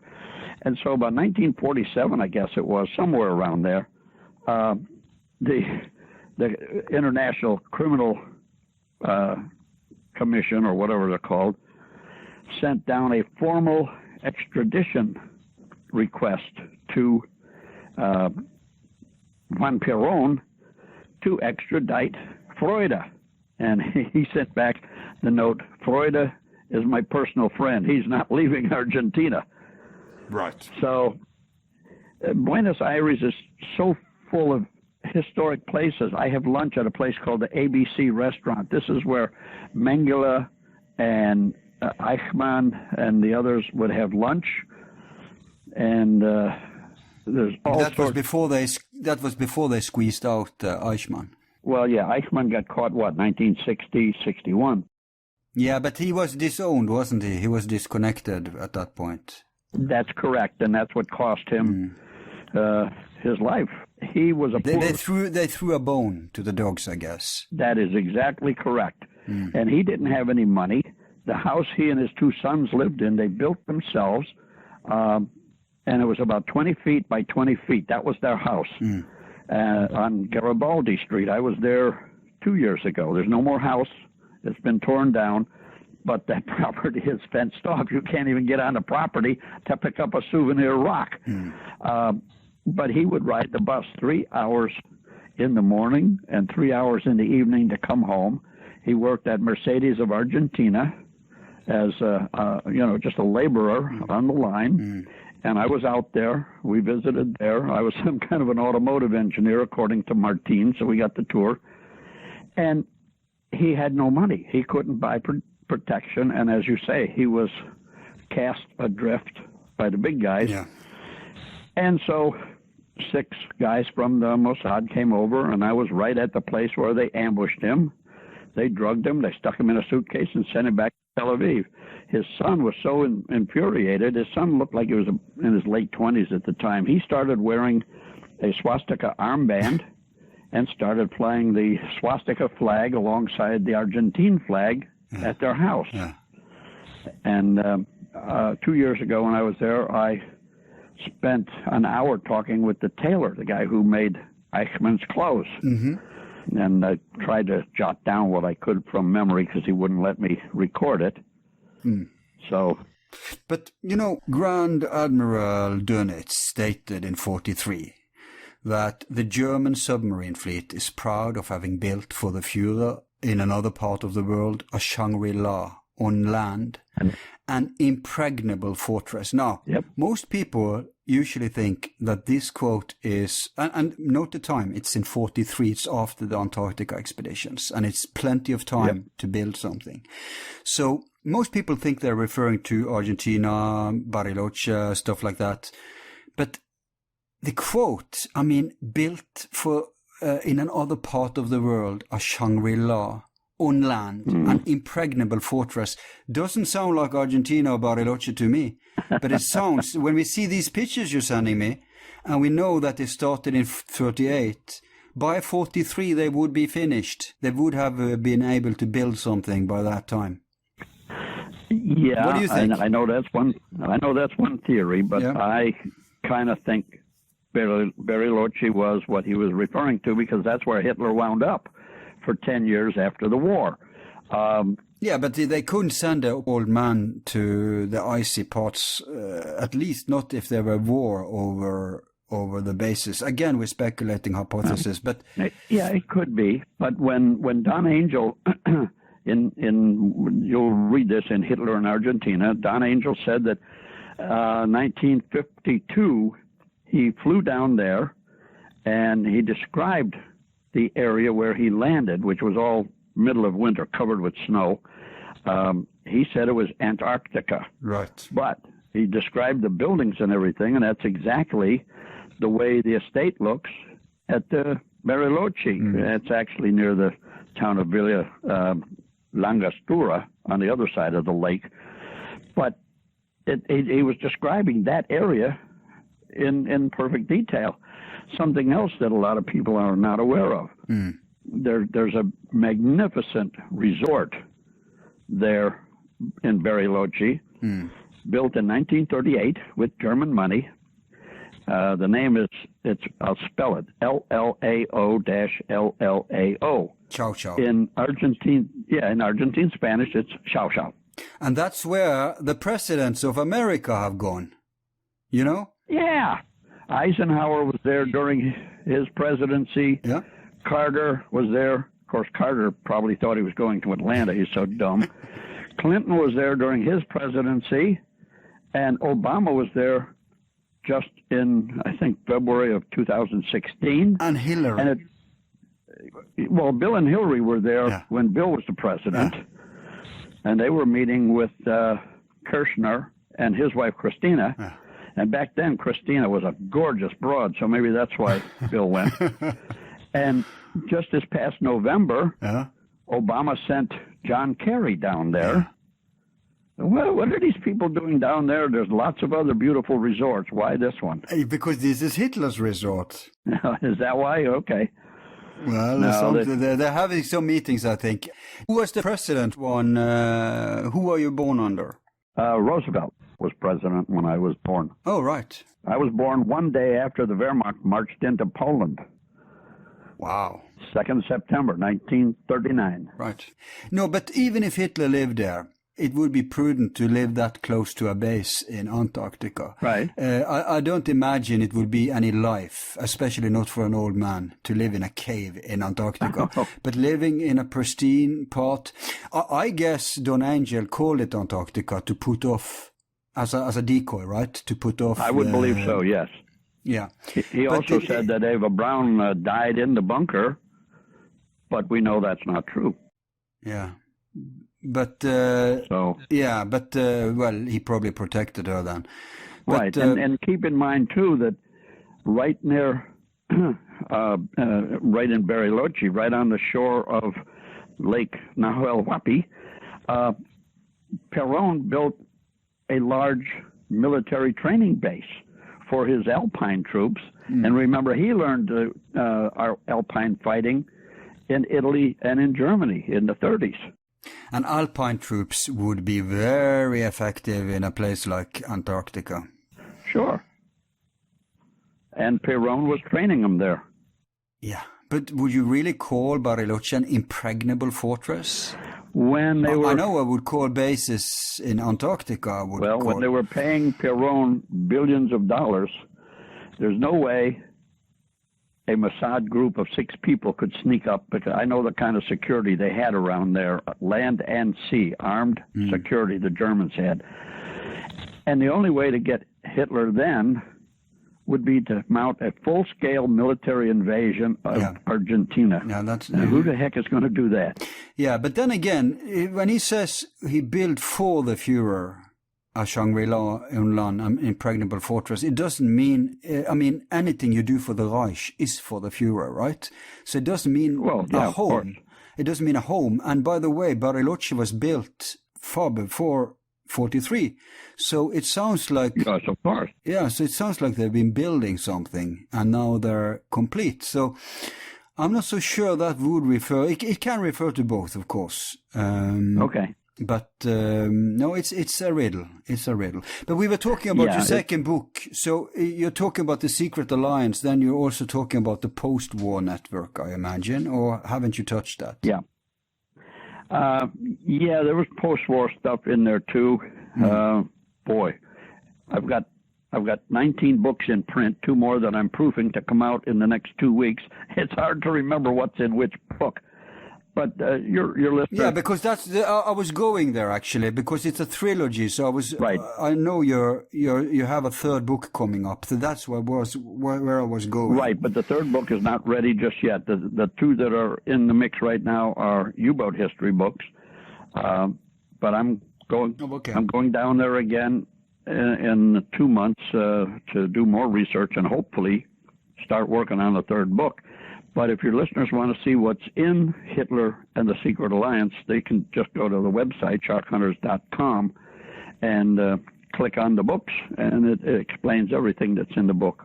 And they'll know more about it than I.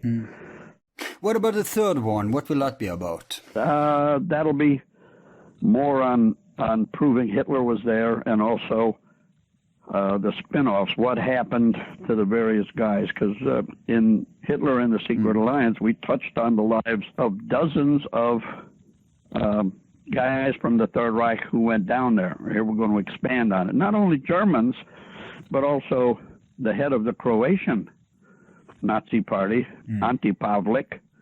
He went there. The Ustasha, or what they call themselves. He went there. And he went there as a bricklayer, a common bricklayer, but some friends introduced him to Juan and Evita Perón, and suddenly he is a general contractor, and he built skyscrapers in Buenos Aires that are still there today. One of them has a massive silhouette of Evita on the side, and we were at where his mansion, where his very upscale house was. And in that area, everybody has a 6-foot fence around their house or a wall. So here I am taking pictures over the wall, and this very lovely lady who was about 50 years old come out, and she's wanting to know, why is this gringo taking pictures of my house? So we explained, and she says, she and her husband, who he's an attorney, they bought the house from Ante Pavlik. Okay, and so she was telling me a little bit about it. But then she says, the old lady across the street used to come to parties here. So let's go talk to the old lady across the street. So we went over there, and this nice old lady was giving us all sorts of color background on the parties there at Ante Pavlik's house. And all of a sudden, this woman's daughter popped up, slammed the window shut. That was the end of our interview. But this lady showed us where Pavlik was ambushed on the corner by... some secret police guy from one of those countries, and shot twice in the back. He didn't die. He was in the hospital there, but when Perón fell from power, he saw that they were going to extradite him and hang him, so he zipped over to Spain real quick, but unfortunately for him, he was in the hospital there, and he died of his wounds. Right. So up here in North America, when you tell people that you're researching and proving that Hitler did not die in the bunker, they look at you like you're a nut, because everybody here knows he died in the bunker, shot himself. But down in South America, they look at you like you're a nut, because everybody down there knows he lived down there. Yeah. Everybody knows. That's So not a big deal. Here it's kind of like trying to shovel sand out of a hole. Anyway, I'll give you regards from Lawrence de Mello. Oh, she is such a sweetheart. Nice lady. Yes, we had a fantastic show with her. It's not out yet, but you were frequently mentioned. Oh, really? Oh, good. Let me know when it's coming up. I'd like to tune it in. Sure. We'll do that. She's a sweetheart and very knowledgeable. Oh, yeah. And it was all about Borman, you know. Oh, yeah. I don't think there's a person in the world that knows Borman better than she does. No. And she said, I managed to, I mean, she was so comfortable. We had a nice chat, and she opened a wine, and that got her tongue going, right? So she started to talk about Müller. And then I referenced something you told me the last time. I said that, Harry mentioned to me that there's this rumor that Müller and Kammler were at the NASA, remember? Right. And then she said, oh, no, Harry will call me and say, hey, why didn't you tell me about this Müller thing before you told the Norwegians? No, anything I want kept secret, I tell somebody keep it secret. But if I don't say keep it secret, then it's for anybody. Yeah. And it's not a theory. One of our members actually was there, and he's the one who told us. What the hell is his name? Clark. Oh man, I can't remember his last name, but he by sheer coincidence, he lives only about 30 miles from me. He was McClellan, I think, Clark McClellan. Oh, yeah, the NASA guy. Yeah. Right. He was 35 years with NASA. And Dr. D.E.S.S. Yeah. Go ahead. No, I was just going to correct you because I think you misunderstood. She didn't say that you would stop anything. She was giving me new info about Müller. Because she's right. She's researching that. No, you called it you said it was a theory, and I'm just telling you it was not a theory. Oh, right. Yes. The thing you told, yeah. So I said that to her. I said that they were at the NASA. And then she said, because I reminded her of you, right, when she was spilling the beans on her Müller research, she probably actually found where he lived. And then she said, oh, no, this is so new, it's not out yet. So when Harry hears this, he will call me and say, hey, why didn't you tell me about your new Müller things, before you spill the beans to the Norwegians? So she is such a nice lady. One of our members actually tracked down and found his grave in, I think it's California somewhere, sent us a picture of the gravestone, told us the whole story behind it. Yeah, have you seen the Hunting Hitler series now? Oh, that bullshit thing, yes. But did you see the lady they managed to? I wonder whose research they bought to get to her. Yeah, I should say, I'm getting reports from different people, but the book they took it from, Grey Wolf, people are telling me that parts of that book look a lot like parts of my book. Yeah, and I also know from a guy called Basti or something. Oh, absolutely. Yeah. I know Basti. I met him in 2008. I was a guest in his home, and he and I went to dinner that evening. Right. And in 2009, I brought a group down there, and we were going out to dinner with some important people, like the son of what the hell's his name? The SS guy that used to live there in Bariloche. Pripke, no. Yeah, Pripke, because I knew Pripke was a member of Shark Hunters, and I knew his son. So we were all going out to dinner, and I called Basti and asked him if he would like to join us as my guest. So anyhow, and I had been after him for some time to get his book translated into English, right, and make it available in the U.S., which is the biggest market for this kind of research. Sure. And a young man that I knew who was kind of an understudy to Basti, a fellow named Nahuel Coca, was offered $20,000 US to steal certain files from Lawrence de Mello. Wow. And $20,000 to a young guy in Buenos Aires, that's a fortune. Yeah, absolutely. But this kid was honest. He went right straight to Lawrence and said, hey, look, this is the offer the guy made me. So guard your stuff. Right. And then along comes Williams. Bastian showed a lot of stuff to Williams and his bunch. And another thing that from what, there's so many stupid things in his book. I remember one passage he said that Otto Wermuth, the skipper of U-530, when they were out to sea, he opened secret orders, sealed secret orders to go to South America. Bullshit. He had no sealed secret orders. He went to the coast of New York on a combat patrol. Then the surrender order came, and they decided to go to Chile because some of the crew had relatives in Chile, so they started down that way, but they got into heavy weather, so they used up too much fuel. Right. And they went into Mar del Plata. And how do I know this? Otto Wermuth was a member of Shark Hunters until he died. and another thing, they tell me that when they went to Inalco, the estate where Hitler lived, they had a guy suited up like a frogman, and he was sneaking ashore. What the hell? We just drove 2 cabin cruisers. We beached them. We got out, and we walked up to the house. Yeah, they make it seem so dramatic. It's also for drama purposes, Yes. And when we were walking up to the house, the boat captain, who was about 60, came marching past me, goose-stepping with his right arm in the air. It caught me by surprise. And what the fuck are you doing?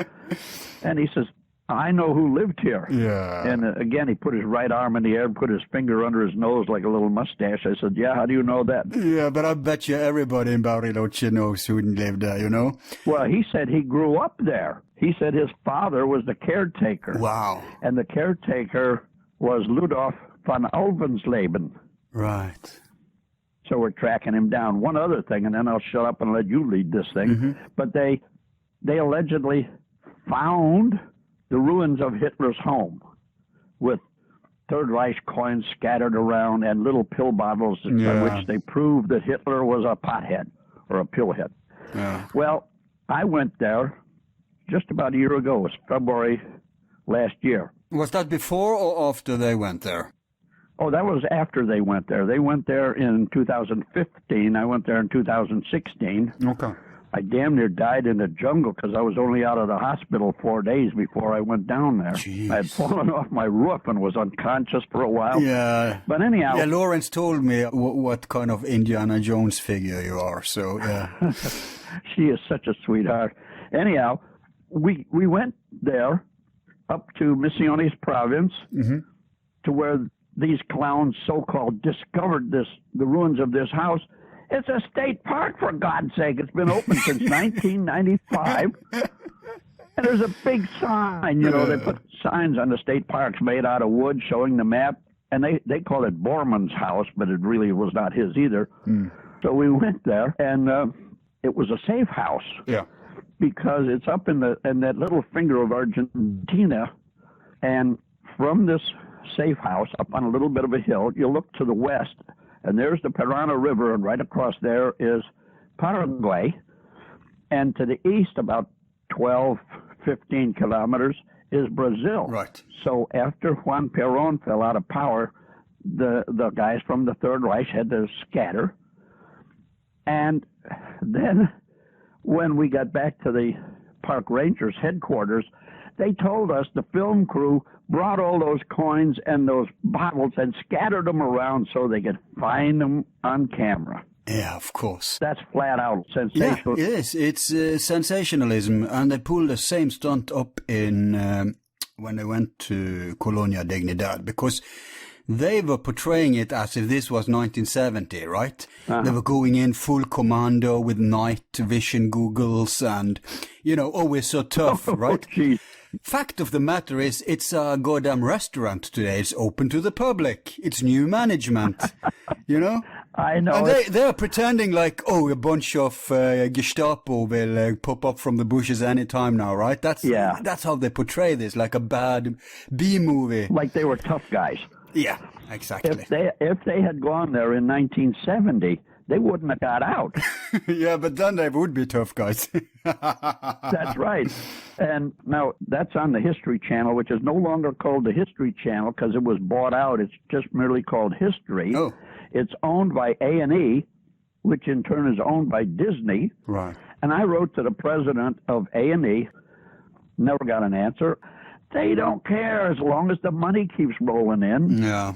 Yeah, but accuracy means nothing. Yeah, but who you should contact is the producer of The Hunting Hitler, because they are interested in leads. And if they had realized that you actually are connected, I mean, you should, for instance, send them your book. Okay. Lawrence put up the interview with the Argentine high military ranking, some guy who was working for, what's his face, Perón.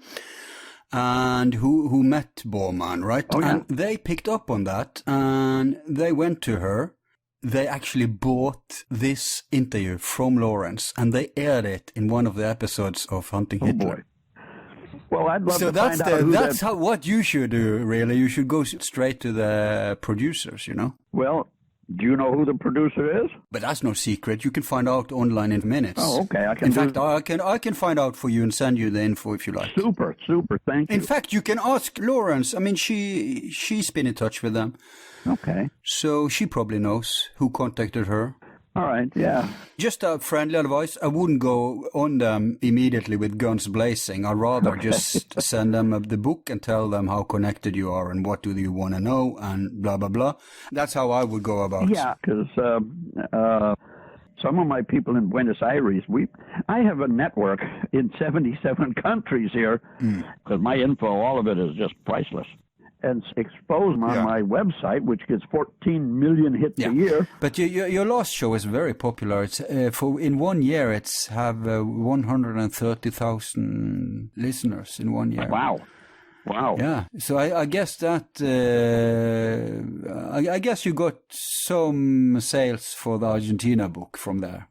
I have no way to track where they come from, but it's been very decent. That book is selling like mad. The other one, Hitler and the Secret Alliance, for some reason is not selling anywhere near as strongly, but, what the heck?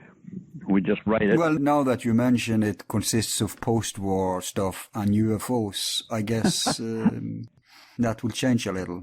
It could. I have no way to know. We'll see. If I could answer that question, I could pick the winning numbers in the lottery and I'd be a millionaire. Yeah.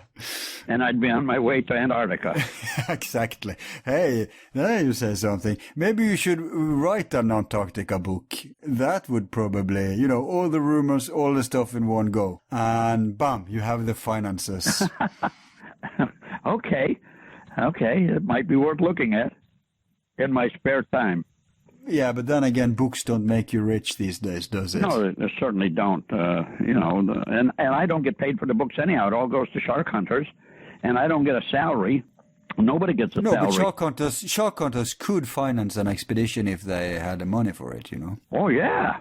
If we had the money, you betcha, because I'm the guy that controls the checkbook, and if we had the money, you bet. Exactly. We'd be gone. I'd buy some of the old Air Force heavy weather gear, because, boy, that kept us warm. And I'd be off. Maybe you should join forces with Brooks Agnew, but he won't go south. He will only go north. Oh, okay. Well, he knows you won't get anywhere south. Yeah, he's probably right because what's one or two guys going to do against the combined forces of the U.S., Britain, Russia? You saw what happened to my friends, right? Half of them were killed. Yeah. They wind up. And those who lived to tell the tale, I mean, the only reason they lived is that they weren't exactly there when it happened. So those who shot down the boat probably thought they got everyone. They didn't calculate that there were people inland in could tents. Be, yeah. Could be. So we would never know about this. If not, they would just go missing. Or maybe they left the other ones alive to tell the people back home, stay away. Right. Yeah. You never know. These are devious people. Yeah, but they ain't stopping you. No. If it's up to you. So, 'Cause I mean, the more of this stuff happens, the more people want to find out. They want to go down, right? Yeah, exactly. And once you find the secrets, whatever the secrets are, and reveal them, then they have no reason to kill you. No. Unless they want to warn the next guy. But I'm not a kid anymore, so if I get killed, okay, I've lived my life. But I don't want. I got another 37 years to go. I'm going to see my 110th birthday. Of course. And by the way, they do incredible discoveries now when it comes. I just read that they found the way to rejuvenate cells. Wow. So they got, it's straight, I mean, the military has probably known forever, but this is civil research in university. So they got old rats they couldn't tell the difference between the young and the new. And they are now making more advanced tests, and they are estimating a handful of years before this can be commercial. Wow. They just need to find out it doesn't have, repercussions that we didn't calculate. Yeah, bad side effects. Exactly. Yeah. Let's say, yes, you become young again, but then you lose your memory or something. You never know. So. Yeah. That's an interesting price. Pay. Would you pay that? No. Me neither. No, I don't want to give up my memory. Me neither. That's what makes us so. And I'm going to live 110 years anyhow, so yeah, I'm not giving up anything. Yeah, then you will live long enough to see this come out, and you can drink your Soylent Green and. Well, they're also experimenting with stem cells, and you can reproduce anything with stem cells. I'm told. I'm not an expert on it, but what the heck? Maybe that's where they got this from. I don't know. Could be. So, what are you going to do if you have some kind of an elixir like this that adds 100 years to everybody's life? Jesus, we got 7 billion people on the planet already. Yeah, but we'll get to one of these new planets, no problem. Yeah. We can. Or they'll start World War III and wipe out half the planet. Yeah, that's the plan, isn't it? One world government and reduce the population. Yeah. Yeah, I read someplace where they want it down to 1 billion people because they're manageable. You and I are not people. You and I are serfs, like back in the old days. Yep. And we just don't call them king or duke or baron. They have other names, but it's the same damn thing. CEO. Yeah. Yep. Hey, before we leave, I have a question for you. Yes, sir. It seems to me from all the people I've interviewed that, and I may be wrong, but I'll have your take on it, that after the war, they put up O.D.E.S.S.A to save as many as possible, right? But after Martin Bormann was let loose, I guess in the 50s, then he started Die Spinne. I don't know if, or the Bormann Brotherhood, maybe we could call it. He started a faction that took over. Yeah. And he ditched all the old guys and ran his own thing, basically. Okay. Is that your impression of how it went down? Not my impression, no. No, the person I know who is still working for Die Spinne has nothing to say about Bormann whatsoever. But okay, but what would you call Bormann's brotherhood then? His corporations and his investments and all that? Well, I think it's all for Bormann.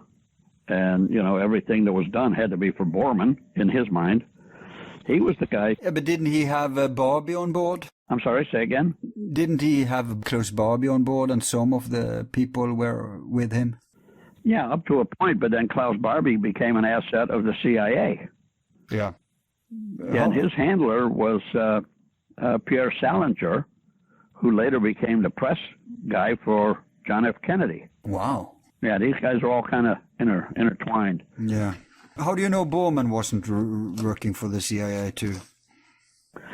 I don't think he was. I don't know. I don't have any evidence one way or the other, but I think he was totally for Bormann. Yeah. And I think Lawrence believes he was working for the MI6 or something. Yeah. But I don't know. In the beginning, at least in the beginning, but after he was let loose, he went rogue. Okay. Why wouldn't he? He had all the money in the world. He had billions. One of these days when we're off the air, I can tell you what happened to 40 tons of gold that went down there and U-boats after the war ended, but that's for another time. Yeah, but some of the gold popped up in Asia too. Yeah. So incidentally, I finally remembered the name of that guy that owned the wool company. It's pronounced Lausen, but it looks like Lahausen, Lahausen. Oh, Lausen. Right. Okay. And they had little stores all over Argentina. Yeah. Where people would come in and sell their wool and buy whatever they needed, bacon, bread, whatever. And this was also part of the spy network. Right. So very clever, these Germans. Yeah, indeed. Clever enough, I think, to have something going in Antarctica. So I'd love to find out if you know somebody with $1 million that they want to invest. We're going. Well, I'll tell you, if I was a guy like Kammler or whoever, Die Glocke, right? I would sell the nuclear secrets just to get space and time to build up something with the real secrets, the real weapons. Yeah. It's just buying yourself time. It's not really surrendering or yielding. Oh, I mean, atom bombs, that's just firecrackers compared to what we're working on here, right? Oh, yeah. So that's the kind of hypothesis that people are thinking these days. Yeah, bigger and better. Yeah. Nicer ways to annihilate whole cities. Yeah, but then again, you know... The one they dropped. Yeah, but you know, Hess and Himmler, they thought that under the ice in Antarctica lay Atlantis. That's what I've heard. Yeah. I've heard that, but I don't know, like I say. And we can't find out. I need $1 million. Yeah. And until I actually put my eyes on it or talk to somebody who absolutely was there, then I cannot say that this is what's true until I put my eyes on it. No, but we stay open for that and we explore it. Oh, absolutely. I'm not saying it didn't happen, but I'm saying I cannot confirm it. It's not only Antarctica, but everything I have explored. If I don't see it myself, I don't say it happened. No, prudent. And if it's important, I can say there is a theory that such and such, but most of the stuff I've done is hardcore fact. Yeah. And that's what's needed. We need to get some straight facts out of this maze of rumors and hypotheses. Otherwise you bounce around like some of these U-boat websites. These guys never met a U-boater, never met anybody who had any real knowledge. Right. They're just taking theory, fairy tales, fantasy, and putting it forth like it's real, and that hurts history. Hey, why don't you check your membership or your network if there's anyone who worked on the Kammler? That could be some interesting info. Okay, well, I'll ask in the next Hotmail that goes out. I send out a Hotmail every couple of days with information. Because you had one guy, right, who did work for him, but he's gone now, because you didn't know about. Yeah. So if anyone worked for Kammler, maybe it could be some interesting info out of that. Yeah, the one guy we had in membership was Dr. Heinz Schlicke, who was the world's expert on fusing nuclear bombs. I didn't know. All I knew, he was a scientist who lived in Cudahy, Wisconsin. Yeah, that's the guy who went with the uranium to America. Yeah, with U-234. Yeah, and he lived in Waukesha. That's where my grandfather lived, my Grandpa Cooper. He lived in Waukesha, and it was only a short way away from me when I lived there. I was in Fox Lake, Illinois, which is on the Wisconsin border. It would have been an hour's drive to his house if I had known any of this stuff. All I knew was he was a guy that escaped on board U-234. Right. Duh. Too bad I can't turn back the clock. Yeah. Well, you see what, if there's anything you can get out of that Kammler lead, that would be big. Okay, yeah. And after I get off the phone with you sometime this afternoon, I'll give Clark McClellan a call and see if we can get together for lunch over there. Yeah. They have great Jägerschnitzel. Yeah, and when you talk with him, say someone told me that you were talking about giants on the moon or something. Some weird stuff. Oh, okay. I'll ask him. Yeah. He's a great guy, but he lives a very lonely life. We lost track of him about a year ago. He didn't answer phone calls. He didn't I'd leave messages. He'd never call back. He didn't answer his emails. So I drove over to his house and talked to he lives in an assembly park kind of place. But he's still alive, right? Oh, yeah. Mm. So I talked to the people there. I said, where the hell is he? Oh, he had gangrene in his leg so bad. Oh. He had a nurse that came to visit him every couple of days. Apparently it got so bad the nurse just called for the emergency people, and they took him to the hospital, and they took off his leg. Oh, shit. Yeah, so I went to the hospital. Well, they released him a couple days ago. He went to a recovery place. So I went to the recovery place. Where's Clark? Oh, we released him. He's gone with somebody else. And he had another horrible piece of news. While he was in the hospital, his girlfriend, I mean, he's an old guy, but his girlfriend died. Oh. So. But he's still around. He's still around, yeah. Mm. I haven't talked to him in a couple of months, but he's still here. I'll have to call him, and away we go. And he would be frank with you privately? I believe so, absolutely. Everything he's told me so far, I believe him to be absolutely honest. Yeah, I'll send you the link. Hang on. Clark How do you write the name? Clark Let me look here. McClellan. Yeah. Was he an astronaut? There he is, Clark McClellan, McClelland. Yeah, I found it. Moon, black aliens. Yeah, former NASA engineer Clark McClellan says he saw a 9-foot giant on the moon. Gee, yeah, you must ask him about that. Yeah. Well, when did he make that statement? Recently or a long time ago? Yes. Well, let's see. Because he was never on the moon. Right.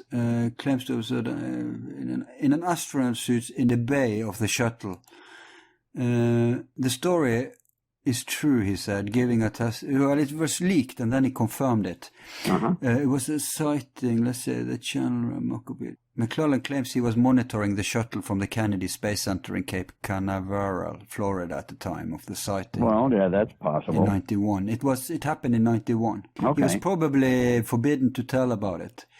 Let me read to you. And he described while monitoring an unspecified mission from the Space Center's launch control on a 27-inch video screen, he saw the alien, quote-unquote, standing upright on 2 legs in the Space Shuttle payload bay, interacting with 2 tethered U.S. astronauts. Oh, boy. He said he watched it for 1 minute and 7 seconds.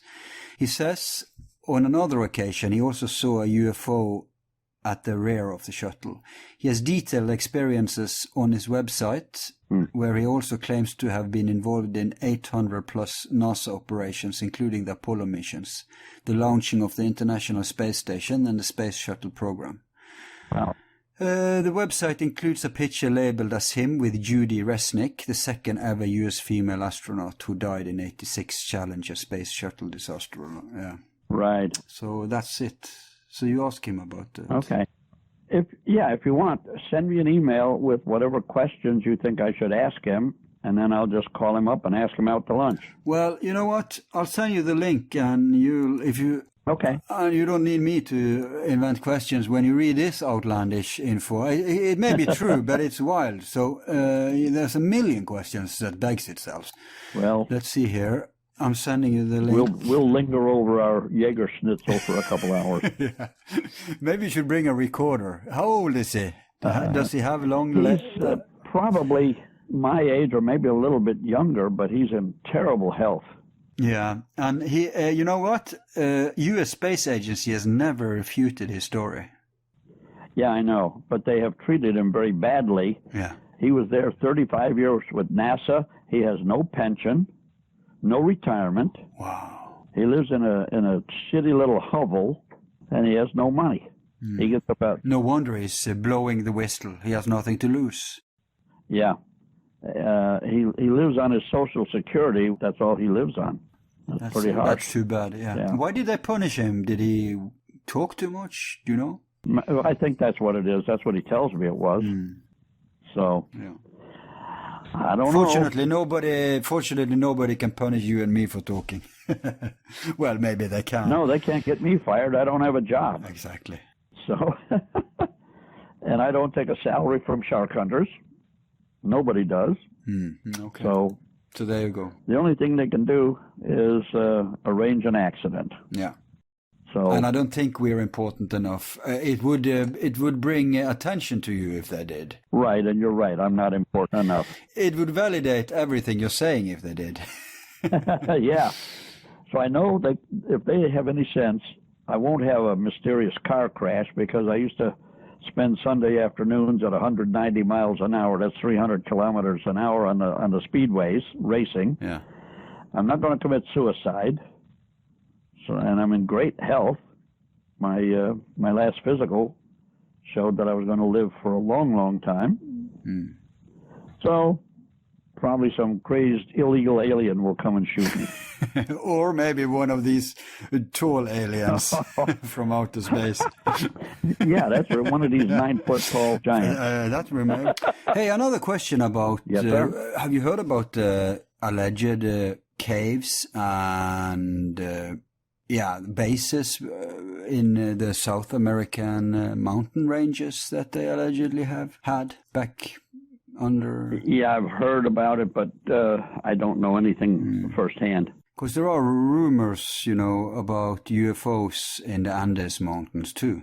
Right. Not just rumors, but sightings and stuff. So yeah, we touch on that in Hitler and the Secret Alliance, because I didn't write that book. It was written by a guy, Michael Ivanheim, who lives down there and who is a very strong researcher down there. So he knows what's going on. I just merely edited the book, added in a lot of stuff, photos, etc., and so the information is his. So he mentions the UFOs? Yeah, and also not buildings, but areas in the mountain regions where there are artifacts from other people. That's what we'll call it, other people. But now I can't get a hold of him. I don't know, he got mad at me or something 2 years ago or whatever. Maybe he doesn't want to talk to me. Maybe, I don't know what the story is. He won't answer my emails. And so that's a closed issue. Okay. His daughter translated that book into Spanish for us, but then all of a sudden she won't answer me, he won't answer me. Beats me. Yeah. Well, at least you're answering us, so we're getting somewhere. Well, I'm trying to dig it out. Yeah. I'll keep an eye out for that third book whenever that comes. That will be interesting. All right. And maybe we'll have you back then to elaborate. Whatever. I'm always here. And I'll have to make sure to tell Lawrence that I just got off the phone with the Norwegian. Yeah, indeed. I'll send you the link for her show too, if you want to listen to it when it's done. Yeah, I'd love to. Yeah, she's just a very nice lady, and she took such good care of me when I was down there. 'Cause like I said, I was just out of the hospital 4 days before I went south. I had fallen off my roof, cracked myself on the head. I was unconscious. 3 days in the hospital. I saw the pictures. I was very amazed. You wear a poncho or something. It really suited you. You look like a real explorer. She gave that to me to wear. She gave me a whole suite up there over in another building. It just couldn't do enough for me. Just a wonderful lady. Yeah. And very knowledgeable. That's great. Yeah, I agree. She was. And so are you, Harry. And thank you a lot for sharing. Thank you. My pleasure, my pleasure. Anytime, you just let me know. Okay, that's great. By the way, remember to send me these Antarctica pictures, okay? Okay, yeah. And we'll use that for the video when it comes out. Okay, hang on a sec here. Yeah, make a note of it. Yeah. Yeah, I'm also looking to see where you're listed. Oh, you get my hot mails all the time. You should have gotten them. Yeah, I do get your mails. Okay. In fact, I get them in 2 different mails.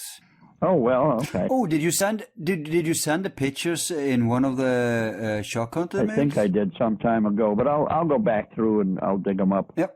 Then you can just resend Not a problem. Yeah, cool. I'll just send you the pictures that I used on Rentz's show, and you can use whatever pictures you want and discard the ones you don't want. Yeah, and if you find some you didn't send him, send it to us. We'll post it. Yeah, and then when you get close, let me know when. Give you the link. When this is going to air. All that stuff. And then I can link it to, and my people will go to it. Yep. And we'll both live a lot longer. Yeah. Okay, Harry. Very well. Thank you so much. All right. Thank you. Bye. Bye. Bye.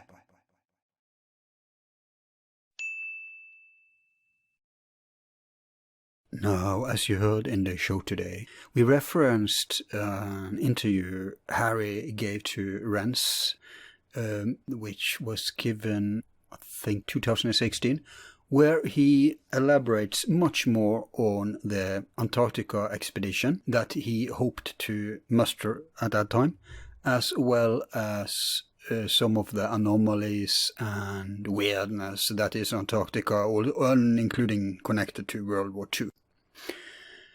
And of course the Nazi bases, Nazi UFOs, all that stuff. And so you might want to go back and listen to those shows as an elaboration or an extension to the show we did with him today.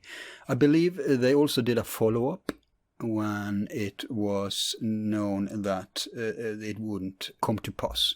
Now I'm going to read a little excerpt from Harry's foreword to McClellan's book, Space, the Final Frontier, that I mentioned in the introduction, as it touches a little upon this matter too. But first, the obligatory reminders. Unfortunately, it's still necessary. Look, if you have a YouTube account, even if you're not listening to us via YouTube, I implore you to go back to that account and sub to our channel there. We're being shadow banned, censored, demonetized, and it really helps. As long as we're not deleted, of course we will probably be deleted sooner or later if nothing changes in society. But while we're still there, subscribe to us and help our channel grow. And as you know, we are also presently available at ODC, which is run by Library. And everything at YouTube is also available there, so feel free to sub to us there too. I think it somehow provides us crypto coins. And then, of course, you'll find us on all podcast platforms. Doesn't matter which one you usually use, but whichever you do usually use, also sub to us there. And if you're a member of our website, which means that you get access not just to bonus clips, but also to all the shows. You know, at any given time we have a minimum of 10 unreleased shows. Of course they will eventually be released, as Bella tells you every time. All of our files are free and will remain free. So it will come out to the public, but in order to give people an incentive to donate to us, instead of retaining parts 2 of shows, which I personally despise that solution, instead what we do, we please both sides. Those who don't donate will get everything, but those who do contribute will get first access and at any given time have access to 10 shows that the public won't have access to. So it's like one in, one out kind of thing.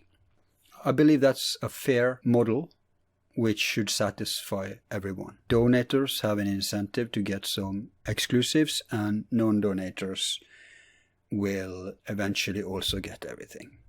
And so even if you do subscribe to our website, you should also subscribe to us on YouTube and or Facebook and or Twitter and or Patreon. Patreon only if you, I suppose only if you use Patreon as one of the means to throw us a coin. As we have, we take crypto coins, we take Patreon, we take PayPal. And of course, if you don't have a PayPal account, you can still use PayPal. Just use the card option, which just means like any payment card kind of thing. So you don't need to be a PayPal member. But even if you are a member of our website, you should sub to one of these I mentioned, because every time we release new shows, which first comes to the website, right? And after a while, used to be a long while, but we've fortunately catched up, after a while out to the public. So that's the way you stay updated. Unfortunately, we haven't developed an email list, Primarily because I myself find emails, most of them like spam, but I'm starting to realize that's the normal way people are doing this. So maybe we should start an email list every time sending out updates. I don't know. Maybe we'll have a poll on that. So that's that. Now, listen to this. In the pen of Harry, as a foreword to his pal McClellan's book. In this work, you will read, among other things, quite a bit about Antarctica. Clark feels there is a huge secret there, and we totally agree. In 2016, we were preparing an expedition to Antarctica, no small operation. Our associate, whom we will call Annette for her safety, was tightly connected with Prince Albert of Monaco, and she had all the parts in readiness for us to work with him in this expedition. I flew to France, where they picked me up and shopped me right into Monte Carlo. We met with many of the highest people in the cabinet, usually at the ultra-plush Monte Carlo Yacht Club. They shuttled us around in a Maserati limousine, and after nearly a week of meetings and negotiating, we had everything planned and agreed upon. Here is what was agreed. We'd have the use of the royal yacht, the size of a cruiser, and the crew. A security company agreed to provide 6 former Green Beret soldiers for security. A tech company agreed to provide high-tech drones, aerial and tracked, for recon. A financial company agreed to provide financial support. Everything was set. Annette was going to wrap up the details, and I flew back to the US. Suddenly it all went sour. All the agreements above were rescinded. The people we had dealt with and had such great rapport with refused to take her calls. Annette was accosted by men she believed were Monaco secret police, and she was beaten. Her little dog was beaten to death, and she was told that she better leave Monaco quickly and never return. This was easier said than done, as she had no money with which to move. Her press credentials were cancelled, so she could not ply her usual trade as a press photographer. She was stuck there. Over time, she was arrested again and again, and each time beaten and threatened with death. In winter of 19/20, the lease on her apartment was suddenly cancelled, and against European laws, she was put on the sidewalk in the middle of winter. She slept in parks and anywhere else she could find refuge until early in 2020, when she got a temporary place in Germany and hopefully will be able to work again as a photographer, and at least to stay alive. Antarctica is an extremely taboo subject, as Annette and I learned, as did Clark McClellan. Now, let's read Clark's take. What I didn't get to opinionate to Harry during this interview was that I suspect the reason they came down on them so hard was that he started to talk about these things on podcasts like Ransom. I think personally that's my hunch is what triggered made the, should we say, the anti-forces aware and issued the verdict, which then was implemented downwards, all the way down to the poor dog. But hey, that's just my feeling, and in today's mafia-run society, we won't know. But that doesn't stop us from continuing focusing on subject matters as this incredible continent that is Antarctica, and I promise more on both poles in the future. Thanks for listening, for your support, and to my team. Until next time, I remain your host, Al. Be seeing you.